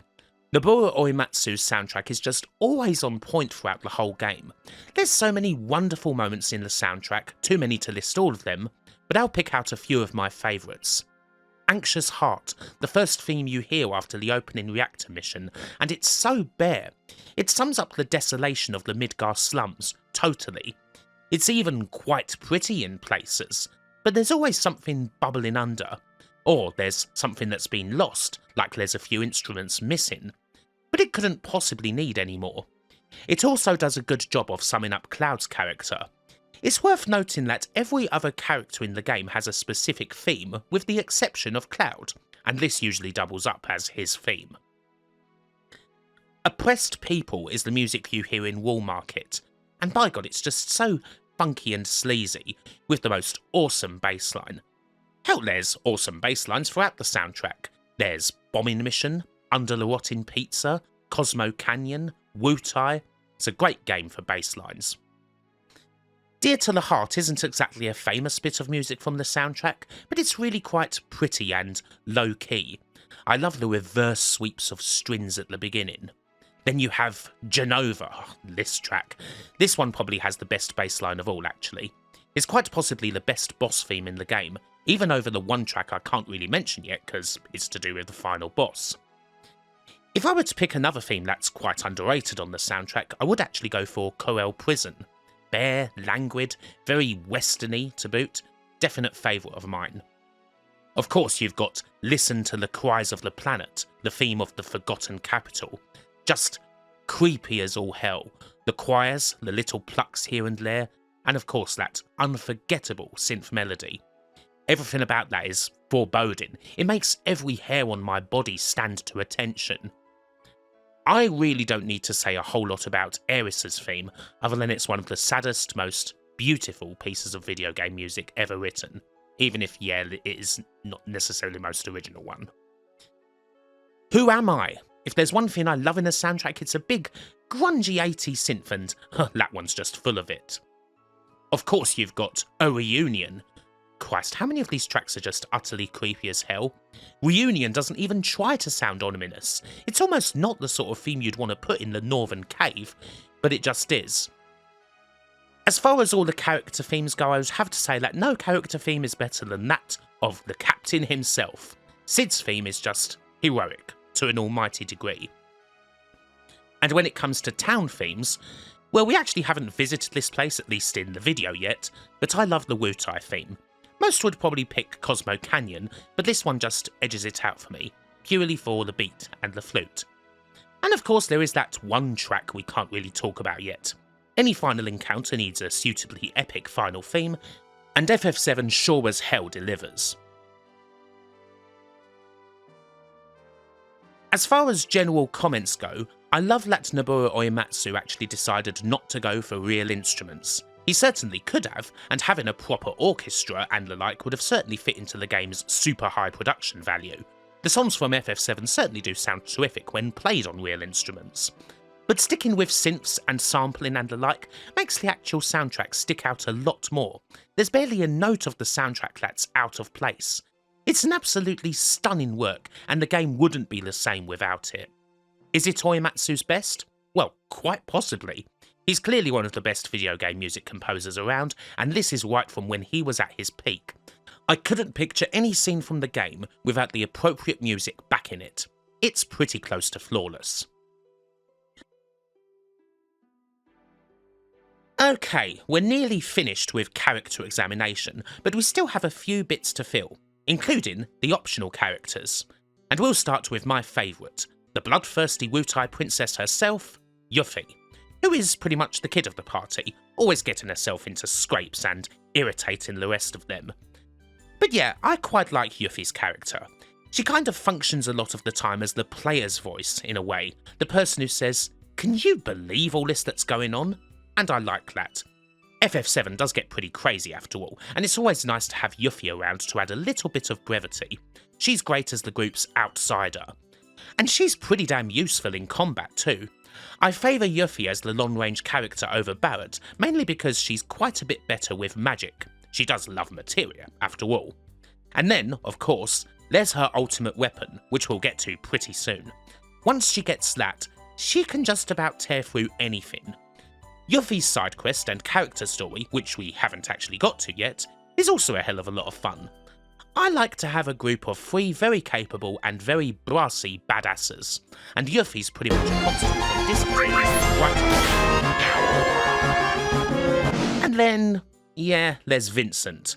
I do get Vincent for the sake of completion, and he certainly has a bit more of a connection to the plot than Yuffie does, what with Lucretia being Sephiroth's real mother and whatnot. Still, I just don't like the character. He never seems to do too much aside from spout lots of depressingly gothic one-liners and the like. And I wouldn't normally be against that, but it does become a bit of a cliche with him, like there's not a whole lot there aside from that. Maybe though, this is all because I just don't use him that much. Vincent doesn't fit well into my style because he never seems to hit all that hard. He's got weird limit breaks as well that change his character into an uncontrollable beast. Sometimes they can be useful, but other times, if they come at the wrong time, his berserk monster can frickin' start healing enemies. There's basically never any space for Vincent in my party as a result. He just stands there on the Highwind, injecting a comment whenever I go up to him, which isn't often. Still, a lot of people do like Vincent. He even got a spin-off game, which was apparently terrible, but hey-ho. How come Vincent gets a spin-off for heaven's sake? Where's my Cid game or Yuffie game? That would be much more fun. Oh, and his character theme is awesome. There's just not much else I can say about him. He's just always just been Vincent. So how does the ideal party come together? FF7 is actually kind of weird in that because there's so much variety in what you can roll with, the ideal party never seems to end up being the same. For example, it was only by chance that Cid ended up becoming a constant in this one. I threw a champion belt on him to maximise his physical powers, and suddenly he became a monster. Usually, the same role would have been taken by Red 13, who I use quite a lot, but kinda got relegated to the sidelines here. Barret kind of suffered a similar fate too. I figured out just how powerful Yuffie could be on a previous playthrough, and from then on I always used her as my go-to long-range character. And then there's the others who just don't really get used much. Vincent, Cait Sith, and Tifa. Tifa actually does have the potential to do major damage, but I guess I've never really explored it much. Cait Sith is just weird, but he certainly does have a couple of upsides. We'll see a pretty big one in the final part. And I almost never use Vincent, although he's the only character that just doesn't have any upside at all for me. Really, the only constants throughout my usual playthroughs of FF7 is that Cloud will be in the party, because obviously he's got to be there, and that Aeris will also be in the party throughout Disc 1. That's it really. One of the fun parts of playing this RPG is that I still have a lot of different ways of playing the game that I've never really looked into, and that would change the way I approach the game dramatically. If I tried to roll with Tifa and Cait Sith, for example, they can both break the game in many different ways. Even now, there's still things to discover when playing the game. Even though it is kind of easy, it's great to experiment with, like a big RPG sandbox. Right, let's look at Tifa properly. We haven't done so yet because, well, the game hasn't really given us much of a chance. It's only in Disc 2 where Tifa really comes to the forefront. Before that, all we could figure out was that she was Cloud's childhood friend and that she was hiding something huge. And once that came out, all hell broke loose. Tifa, by game's end, turns out to be a complex character, and the relationship she has with Cloud is pretty deep. She tries to present herself as someone who wanted to protect Cloud, who knew that something was very wrong, but the truth seems to be that Tifa wanted to protect Cloud so that he could protect her. She needs that protection more than anything else. Tifa and Cloud are both quite broken in their own ways, with Tifa's foibles being emotional. Going back to the theme of loss, particularly of parental guidance, it seems like Tifa is the most affected by that, on a very human and relatable level. She lost something dear to her as a child, and she spent the following years looking for that blanket again. Perhaps in this instance, Tifa acts as an avatar for the author? If you go right the way through the looking glass of the loss theme, that is. Tifa's journey is all about searching for Cloud, and in doing so, searching for someone who can guide her. A lot of times it is presented somewhat like a love thing, but I reckon there's a little bit more to it than that. Even when it appears that Tifa has some unrequited feelings for Cloud, are they born out of love or just out of care? It'll all become clear soon enough, I suppose, as we start to get to the finish. Right, let's do this. It's the final lap. You ready? Go. Now that Cloud's back in town, our first mission takes us straight to Junon and another bit of huge materia, inside of an underwater reactor. Cloud's been away too long and, yeah, we missed him a little, didn't we? We certainly missed his ass-kicking powers, that's for sure. The dungeon itself's a fairly straightforward reactor, with a couple of weird enemies and a lot of soldiers to be put to the sword, and finally a rather tricky boss fight at the end. Carry armour hits hard, can remove members of the party, and can end the game of anyone who hasn't prepared themselves. But yeah, we came prepared. Still, he thwarts us long enough for the huge materia to get away inside a red submarine. So we take off in hot pursuit. There's a nice touch here. The Shinra guards in the sub are the same people we encountered way back in Disc 1, when Cloud was cosplaying as a regular grunt for all those minigames, and we're allowed to just take them hostage, as opposed to killing them. Anyway, here's the submarine minigame. And there goes the submarine minigame. Don't know if they really thought this one through. Hey ho, never mind. The upshot of this all is that we now have a sub, so we can explore underwater, which we'll certainly be doing in a bit. For now though, there's a more pressing matter.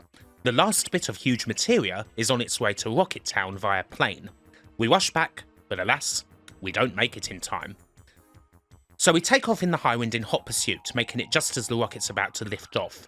More Shinra guards get bodied, and we get to fight Rude as well. He's no match for us now. We make it to the rocket, but, well, Sid loses focus on the mission at hand. After all, he always wanted to be in space, so naturally he starts commanding the crew. And of course, he badmouths She-Ra because, well, forget it, it's Sid. And then Palmer, the dickhead, goes ahead and launches the rocket. Finally, Shinra's space program did something. And we're on a collision course with Materia. So, looks like the game's over. Ah, not so fast. You don't think Sid wouldn't have set up an escape pod for something like this, would you? Of course he did. Before we leave, we have to take the huge materia as well, which we do by entering a code. There's hardly any clues to figure this out, but it is easy enough to do through the process of elimination. Anyway, time to get out of Dodge. But as we do, an oxygen tank explodes, trapping Sid. Bugger. It appears to be the end for our precious captain. And yeah, it's the same oxygen tank She-Ra was working on years ago. Sid realises that she was right the whole time and that he probably wouldn't be here at all if she hadn't stayed to work on that tank. Fortunately, she's also here now, and she can help free Sid from the tank. Finally, Sid stops treating She-Ra like an arsehole. Hooray! And also, he managed to live out his dream. He's in space, and we're going back home. But what about the rocket? The world wishes it on as it gets closer and closer. Bugenhagen looks on in his observatory. There's a massive white light as it hits, and as the light fades, we see that it did some damage, but not nearly enough. Meteor heals itself, and all the crumbs come back. The calamity is still in the skies, and Shinra's plan failed. Therefore, yep, we're totally screwed. Back on the Highwind, there's not a massive amount to say. Perhaps we should just screw around a bit. Hell, there's little point in doing much else. So we fly around and see how the world's coping. And the answer is, yeah, not very well. Even the Shinra scientists at Nibelheim are crapping themselves. Just for kicks, we head off into that old Shinra mansion, and suddenly, we're thrust into a flashback. This is some time after the whole Nibelheim incident, after the rebuilding of the town. A scientist goes to check on a couple of tanks in the corner, but suddenly they open, and he gets punched out by Zack. Zack quickly opens the other tank and rescues Cloud. Zack seems okay, but Cloud's looking a little worse for wear, like he's had quite a few experiments performed on him. Zack and Cloud get the hell out of Dodge and hitch a ride on a truck. Cloud's kind of out of it, but Zack talks a lot about his plans for the future. Ultimately, he decides that he's going to become a mercenary. 'Cause, well, why not? You're an ex-soldier on the run, you've got a big sword on your back. If life gives you lemons, you make lemonade. Ultimately, Cloud and Zack find themselves on the outskirts of Midgar, getting ready to head into town, when suddenly, Zack is shot by a group of Shinra soldiers, who quickly surround him and finish him off. They decide not to bother with the semi-conscious Cloud. As they leave, Cloud crawls over to his fallen friend and picks up his sword. So yeah, this is the last bit of the puzzle, how Cloud came to assume that ex-soldier identity, how he and Zack escaped from Hojo's experiments, and how Zack met a rather tragic, senseless end.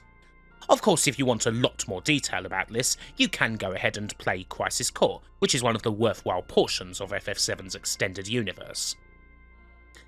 For few reasons other than sheer bloody-mindedness, we go off to Bone Village and dig for treasure.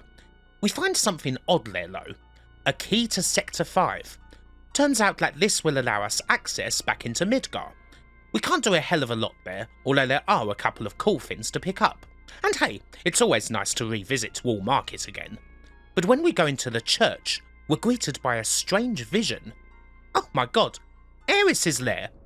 Naturally we rush forward after rubbing our eyes, but she disappears. The kids there even ask where the flower girl went off to. Still, this scene. God only knows how many posts about how it was possible to revive Aeris this one scene spawned. I've heard that it's actually little more than a glitch, but it certainly comes at a rather inopportune time. And of course, we should also check out our new toy. Obviously the first thing we do is go back to the red submarine and pick up that huge materia, which we do. And then we... wait, what's that weird fin moving around? Yeah, maybe we should go and have a look. And then, oh my Christ! Behold the monster that strikes fear in all players of the game. This is the Emerald Weapon. And this is what it does to those who bump into it. Emerald Weapon has 1,000,000 HP, not an exaggeration, and does horrifying damage with every single attack. Depending on how much materia you've got equipped, this monster can hit you with the frickin' damage cap. If you bump into it without being prepared, well, guess what? You're dead. And we are not prepared. We even have frickin' Cait Sith in our party for some reason. We are screwed. There's no hope. Wait a minute. What? What? That actually just happened. Did you know that Cait Sith slots can potentially insta-kill any enemy in the game, including this frickin' weapon? And it just did. I didn't cheat to save scum or anything. Honestly. Okay, maybe I did. Do you want to spend 20 hours raising a gold chocobo? 'Cause I really don't. So, yeah, Emerald Weapon is dead. It dropped something called, an Earth Harp? It's worthless. What a Swiss. But yeah, Cait Sith has most definitely redeemed himself now. Now just please don't kill me. Also while underwater, we happen across this place. Turns out the plane that shipped the huge materia to Rocket Town didn't make it home. This is its wreck. The plane's called the Gelnica, and it's home to quite a lot of loot. and another battle with Reno and Rude, who so happen to be here because they want the loot for themselves. Yeah, like that'll happen. It's also home to a lot of very strong enemies, and as such it's my go-to place for levelling up in the late game. Yuffie also gets her ultimate weapon here, making her a bloodthirsty monster on the same level as our almighty Cid. Then again, maybe not. Back in Rocket Town, Cid got his ultimate weapon, making him the psychotic captain of hell. On the Guernica, I smiled with pride as our lord and master, Cid Highwind, became the first member of our party to hit the damage cap. So with that, the main party is complete. Many a successful FF7-1 is based on hours of brutal training here in the Guernica, I promise you that. Cloud, Cid and Yuffie will tear anything apart, they're unstoppable. Hell, Cloud's even kind of lagging behind these two at the moment, although that won't last. Speaking of Yuffie, why don't we go west, to her hometown? We don't have much better to do. As we hit the island though, Yuffie pops up, acting all strange. Then some Shinra soldiers ambush us. Huh? After winning the fight, we find out that Yuffie has stolen all of our bloody materia. This isn't exactly what we want to be doing right now, but we've got to chase her. And so we do, to the only town on the continent, a sunny, rather exotic place called Wutai, the classic feudal Japan-themed town, pretty much. It's worth noting that Wutai went to war with the Shinra a few years back, the event where Sephiroth made his name, where Elmira's husband died and so on. Since then it's pretty much just a stagnant resort town. Still, it's a nice place. Even the Turks are here, freshly recovered from having their arses kicked at the Guernica. Cause hey, it's not like this footage was obviously recorded an age ago or anything and I could only fit it in now. Anyway, they're not exactly pleased to see us, seeing as they're on holiday. They have no desire to fight us, which is just as well, seeing as we have Materia to find. Eventually we do find Yuffie, who tries to tell us a sob story. But of course, it's all rubbish, and she runs off again. The second time we find her, turns out she's been captured, but not by the Turks. Of all people, it's frickin' Don Corneo, that pimp from all the way back in the Wall Market. Plus he's got Elena too. And so that's how our party and the Turks end up, unofficially at least, joining forces. Or at least, we're not going to bother each other. Corneo is, of course, as unpleasant as ever, especially when you consider that Yuffie's basically a teenager. You just want to smack the bastard around. But of course, he has another pet for us. Raps is a hell of a lot harder than apps, especially with no materia. Sadly for the pet though, I so happen to have Meteor Rain. Fun's over. Still, Corneo is unbowed, and now resolves to just kill his captives instead. But then, the Turks come storming in. This is one of the better moments in the game for the Turks at least, as they take care of the Don in their own special way. Nothing personal, strictly business. Speaking of business, as far as we're concerned, they're still on vacation. And so, all's well again, Yuffie gives us our materia back, and she's still going to ride with us because, well, we don't have a choice to be honest. But we're not quite done here yet. Seems like we barely visited the town in all honesty, and it is a nice place. Why don't we stay a little longer? If we go to the big pagoda in the north of the town, Yuffie can take a bit of a test. She can test her strength by fighting everyone in the pagoda. Yeah, they're cocky enough, but, well, I guess they don't know much about what the Conformer can do. Jesus Christ, Yuffs. After the massacre's over, we get to the top floor where we fight... Oh, holy crap! It's Yuffie's dad. The boss of the town, in other words. Now this should be a really hard fight, huh? No, not really. It might have been if it was earlier in the game, but not now. Yuffie's rightly pissed off at them for both shaming Wutai and not being even 1,000th of a percentage point as bloodthirsty and as badass as she is. Goddo resolves to restore the town's reputation and make Wutai great once again. Yeah, okay, whatever. It's a nice sentiment, or at least it would be if that pesky meteor wasn't going to kill us all. And we still have no idea what we're going to do. But then Red 13 gets an idea. Why don't we go visit his grandpa?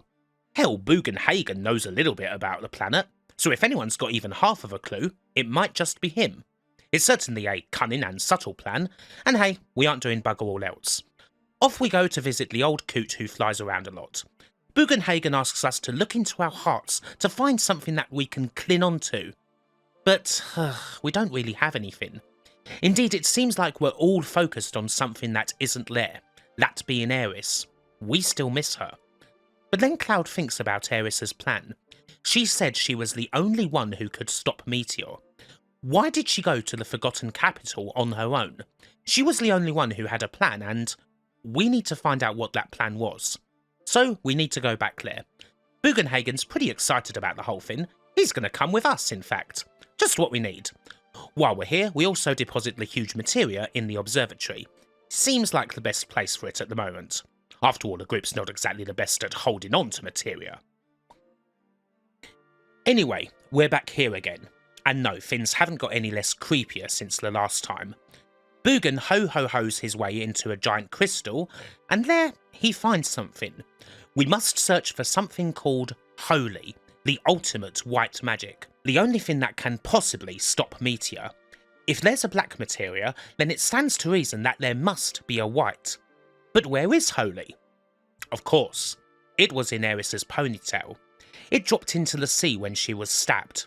So, it's gone. We're still doomed. Or are we? It's clear now what Aeris was doing here.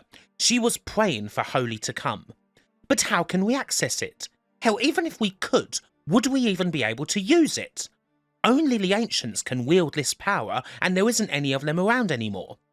But Bugen finds something else, ancient writings that he can't make out. They speak of a key that exists in a place sunlight can't reach. One scientist, Lord only knows who, made that much out. And so, we have to go on a quest to solve this riddle. If it's a place where sunlight can't reach, then, well, it's got to be underwater, surely. And so, off we go in the submarine. We found ourselves going down a passage where, yeah, we find it. It's not the hardest of riddles, to be sure. The key is for a music box, and Bugen is quite overjoyed as he places it in the hole and sees the wisdom of the ancients spew forth.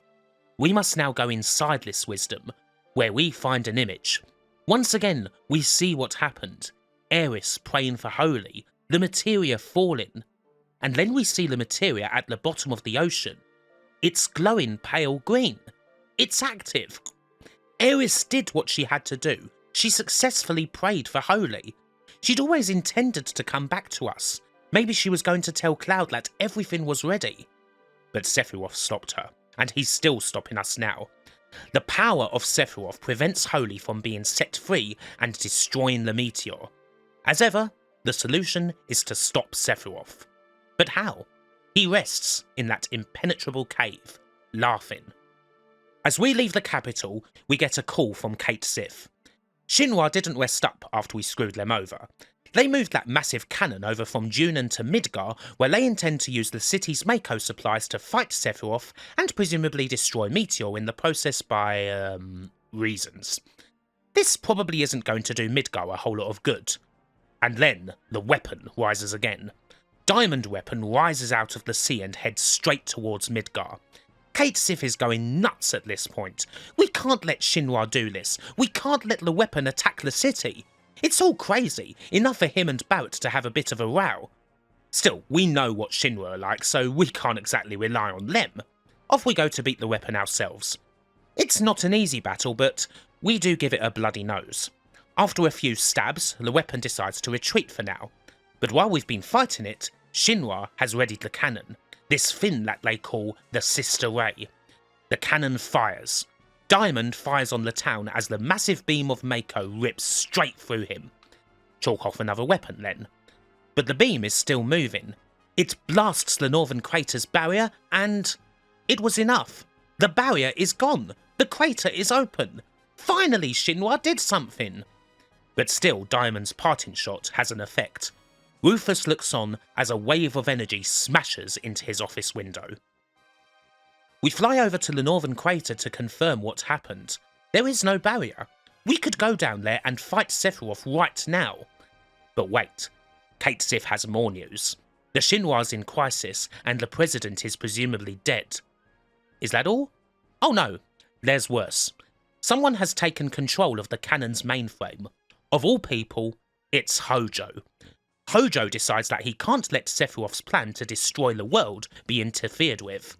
Mako is needed to repair the barrier, and he's going to give him all the Mako he needs. At this point, the edifice crumbles once more. The group figures out, at last, that Cait Sith is Reeve. They also find out that they simply can't shut off the reactors. If they did, where would all the Mako go? It would be released, somewhat violently, and the explosion would destroy Midgar. Cait Sith can't let that happen. So yeah, we have to go in. Scarlet and Heidegger appear to have figured things out too, and place Reeve under arrest. They'll deal with everything themselves, particularly Cloud and company. Looks like we're going back home. We decide to arrive in style. If we can't get to the cannon through the slums, we're going to parachute in from the Highwind. 'Cause that's what we do, pretty much. Once we're on the ground, we need to go under to try and avoid Shinra's troops. Sure, there's resistance down here, but not quite as much. But we do end up running into the Turks. It's kind of an odd moment, really. They have their orders, but they don't necessarily want to carry them out. We could just let them go, to be honest, especially after Wutai. But nah, they're Shinra. We go easy on them though, as usual, wounding them just enough so that they go away, to an uncertain fate. After making our way through the subway system, we find ourselves up top, ever close to the cannon, and we get another encounter.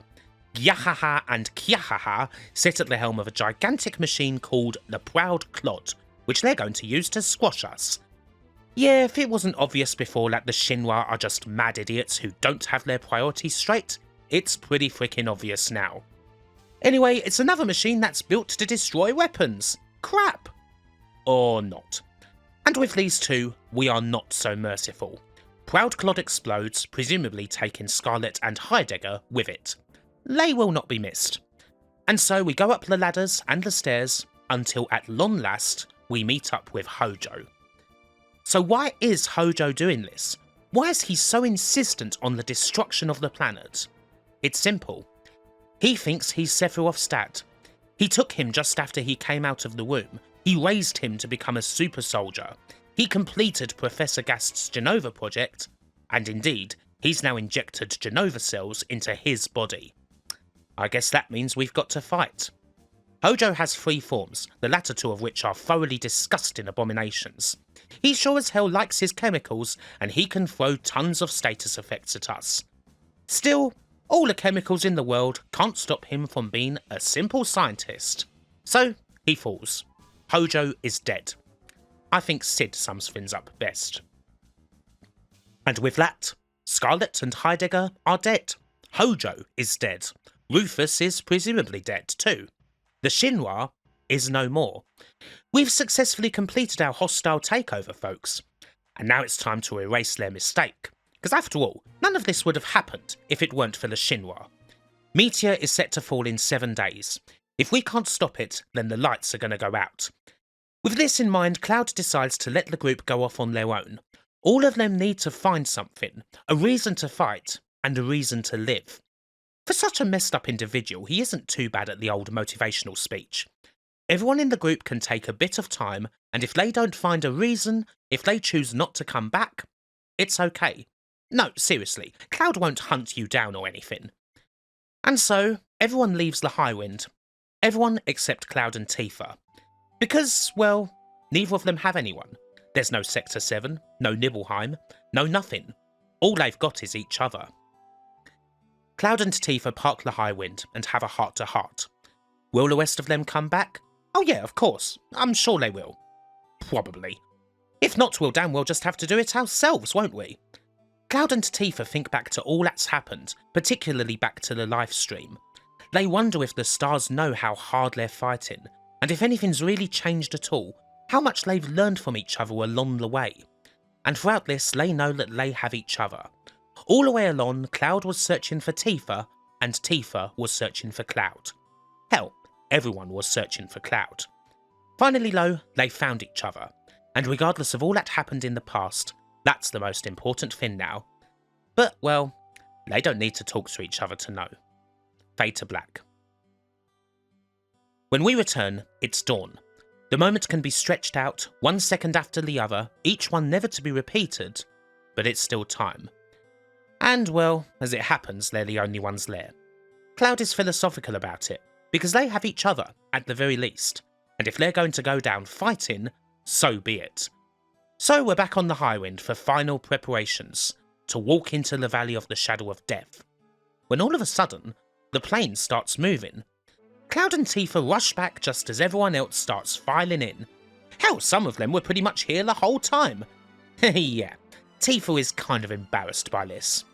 But they all come back. Sid, Barret, Red, Cait Sith, even our depressed former Turk and bloody Wutai princess have joined us. And of course, she's still very much there. In spirit, at least. I wish the game would stop punching me in the gut with Aeris' theme. The Highwind enters superpowered mode and we brace ourselves for the final battle. We're off to the North Cave to take down Sephiroth. One final disc change and we're there. So, we're nearing the end now.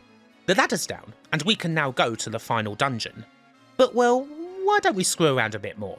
Sure, the meteor's going to hit in a couple of days, but so what? There's some final things to do, like go around and see how everyone's doing. We randomly go to Kalm again, where we find some guy who wants to go travelling. Weirdly, he's also looking for an Earth harp. Ah, the thing we got back when I cheated to beat the Emerald weapon. So we do a little trade. We give him this harp that's completely and totally useless to us, and he gives us a full set of mastered materia with every spell, summon and command in the game. What the hell? Where were you all this time, damn it? Didn't want to throw your gun in for the cause, huh? Oh well, we're avoided to the gills now, so we can go ahead and bother some more weapons. Ultima weapon, the one that bothered us in Medial, is flying around in the sky, and we can have a few battles with him. I could try and hype him up, but honestly, Ultima weapon is really easy now, even without all this crazy materia. The only thing that's annoying about the battle is waiting for him to stop flying so we can hit him again. For winning the battle, we get two things. Shadow Flare, an incredibly nasty enemy skill that is his only attack of note, and Cloud's ultimate weapon, imaginatively named Ultima Weapon, which finally allows him to do Sid scale damage. A short while after though, we spot this tiny little dot in the Gold Saucer Desert. Shall we bump into it? Why not? Shit. Now this is a different story. The last weapon in the game, the Ruby Weapon. Ruby Weapon has 700,000 HP, slightly less than Emerald, but that's negated by the fact that he is basically impervious to pain. He hits almost as hard, and he can make your party disappear. Every single attack comes with about 1,000 different status effects too. This guy's real scum, basically. Now I could do the whole cheating thing again, but I don't need to. We'll do this the old-fashioned way. So here's the strategy. Of course you start with two guys knocked out, so Ruby doesn't do it himself. Then you use a materia called W Summon that we won in the battle square. The first summon is Hades, which exploits Ruby's solitary weakness. It can be stopped. The second? This. Knights of the Round. This is the summon the developers put in for anyone having serious trouble with the game, as it's basically a one-hit kill for almost anything, doing tens of thousands of points of damage. The Mime command allows you to repeat this without spending tons upon tons of MP too.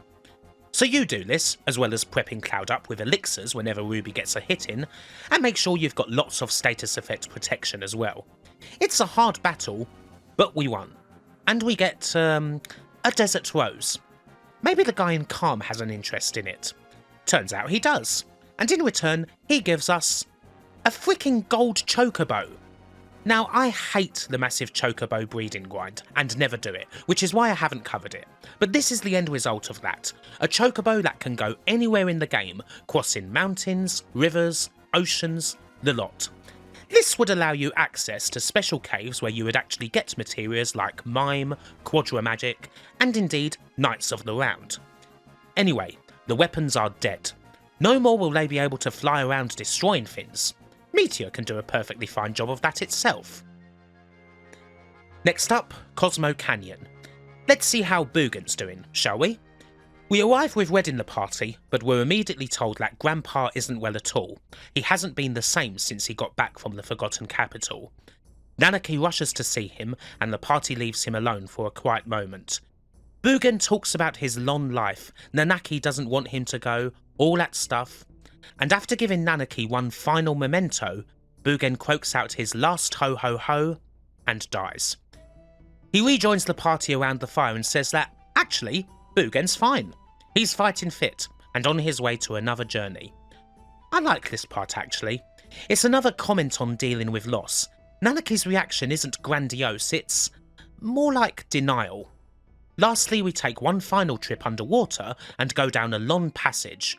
When we surface, we find ourselves in a pool with a waterfall. And behind the waterfall is a mysterious figure. For this part, Vincent is required, as the figure so happens to be Lucretia, Vincent's one-time lover who he thought he'd lost years ago, and of course, the real mother of Sephiroth. We get a wordless sequence showing us what happened with Vincent as a Turk. We see how Hojo shot Vincent and experimented on him, and then see Hojo take Sephiroth away from Lucretia, hence why Hojo thought of himself as Sephiroth's father. So if Lucretia gave birth to him, then Vincent must be... perhaps, anyway. Lucretia is a soul in torment. She asks about her son, whether he's alive or dead. And Vincent deals with it in his own way, saying that Sephiroth has died. In doing so, at least he can put Lucretia's mind at rest. A bit later on, we return to the cave and find that she's gone. Returned to the planet, perhaps? She leaves Vincent's ultimate weapon and final limit behind. So we've wrapped his story up, at least. And indeed, we've now wrapped everyone's story up. There's nothing more left to do. All there is the final destination. We fly the Highwind to the north and lower it into the crater. It's time to end this. And so, welcome to the final dungeon. Our party's beefed up, but it's still quite a challenging place. Large, maze-like, and filled with some nasty enemies. Quite a few of them can even cause instant death, depending on where you're at. The music's also pretty awesome, as you would expect. And of course there's lots of loot to find. Even here in the final dungeon, there's some serious equipment to be found. About midway through, the group splits up and we can pick a path to go down. We end up choosing this rather languid place, where we find out, after all this time, that Cloud can swim. It's a beautiful locale to be sure, even if the enemies are vicious. Finally though, we arrive here, the entrance to the centre of the earth. The final armies of death are heading our way. It's time. It should be noted that at this point you could technically still go all the way back and leave the crater, but if you continue down, it's the point of no return. And we have nothing more to do, so what you got to say, Cloud? Let's mosey. Jesus wept. Thank you, Sid. Anyway, time for blood. Tough enemies line all these platforms, particularly the dragon zombie. That thing can certainly hit pretty hard, and also should give you your very last enemy skill, Pandora's Box.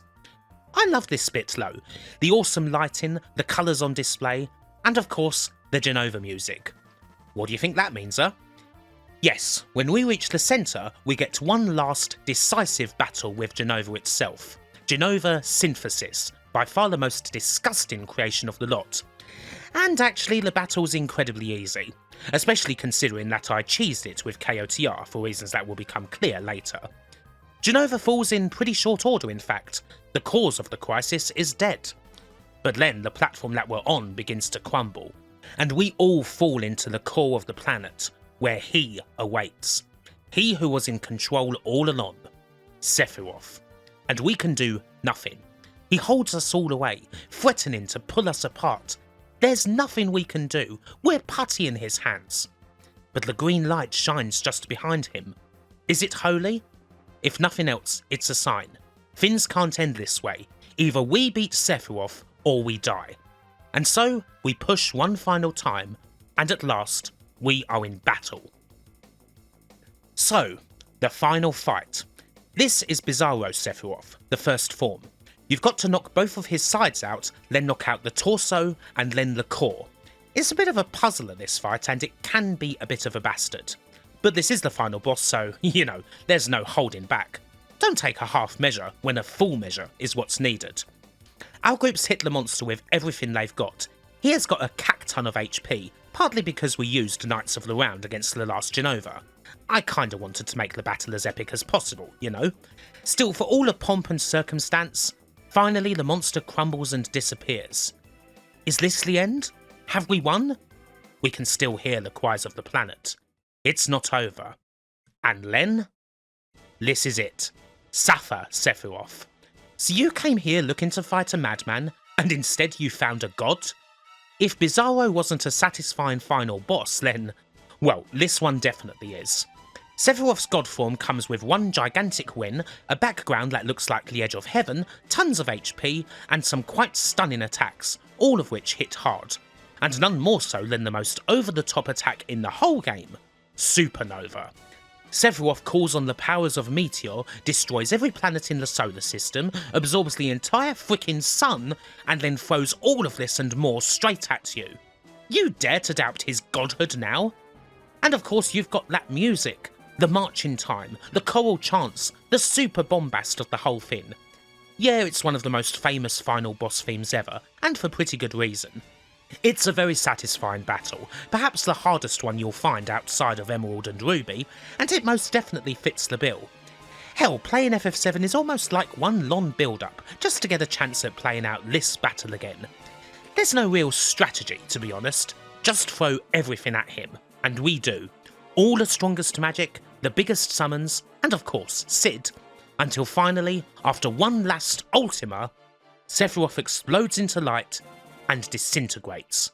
We took on a god, and we won.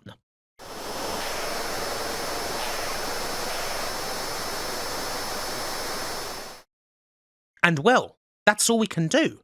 The rest is in the hands of Holy. There are no more barriers to take down. For now, we must leave. But wait. Wake up. A flash of light. Cloud knows. He's still here. He's still inside. And he's still in control. Cloud collapses onto the ground as his psyche flies away. No more. This ends now. We go down a long tunnel to a blank space where Sephiroth stands ready. No massive winds, no colossal statues, just him and his sword. I guess Cloud probably goes over everything at this moment. What happened in Nibelheim, all the experiments, all that the Shinra did, and perhaps most of all, that moment in the Forgotten Capital. It all goes into one glorious moment where Cloud slices Sephiroth into ribbons. Sephiroth may have been stronger, he may well be the better soldier, but all Cloud needed was the self-belief, and he found it. At last, Cloud is free from Sephiroth. A hand reaches out. Is this the Lifestream again? Is that Aeris? No, it's Tifa. This place is kind of falling apart, and we really ought to get the hell out. Finally, we manage to get ourselves on a ledge where the rest of the group awaits. Cloud talks about the possibility of meeting her again, and the Highwind comes crashing down through the crater, ready to pick us up. It's all quite insane and chaotic as Holy releases itself at last, gushing out of the crater. Somehow we manage to get away. Meanwhile, in Kalm, we get to see Marlene. She looks out of the window and sees Meteor sink its claws into Midgar, tearing the city apart. All we can do is observe. What is to become of us? Holy reaches the Meteor and positions itself between Meteor and the city, absorbing the rock, or trying to, at least. But maybe we were too late. Meteor is still threatening to touch down. Holy isn't quite strong enough. Midgar is totally destroyed, with no hope and no refuge, and the planet will be next. But then, suddenly, the Lifestream starts poking up from the surface. It dances around in formation, the planet fighting back of its own accord.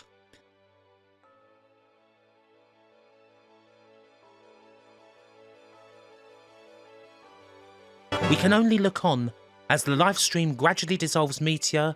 There is a blinding flash of white light, and the last thing we see is the first thing we saw. Aeris smiles as she finally returns to the planet. The credits roll. But, well, what happened? Meteor may have been destroyed, but what about the rest of us? Where do we stand in the planet's judgment? After the credits, we get one more scene. 500 years have passed. A group of animals run across the plains. They look strangely familiar. An older, grisly beast leads them, adorned with feathers and a rather impressive mane. It's Nanaki. He guides his cubs to a cliff's edge where they look upon a Midgar covered in green. The planet has regained control. And with that, the story ends. game's over. All that's left is the series theme, the stars, and the reset button. So, that's it then. The story of Final Fantasy VII. A story that I've gone through a good few times now, and one that gives me just as much pleasure now as it did over 20 years ago. It's certainly not just down to nostalgia. Something about the game just makes it incredible to me. Even if not everything about the game works, there's just so much there. The best parts reach a level that just about no other games manage to attain. It was impossible to simply strip the game down into a few moments here and there, so I had to go through it all to experience everything. And every time, it's something special.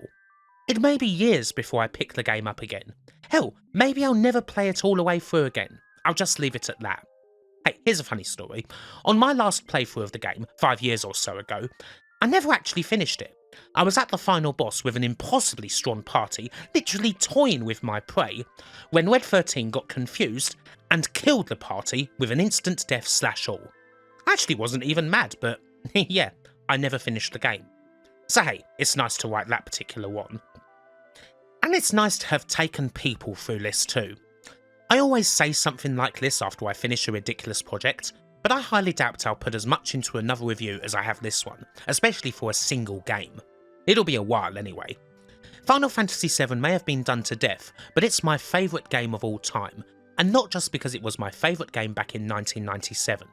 The fun parts, the sad moments, even the parts where the game does show its age, or it does something that you would frown upon, it's an experience unlike any other.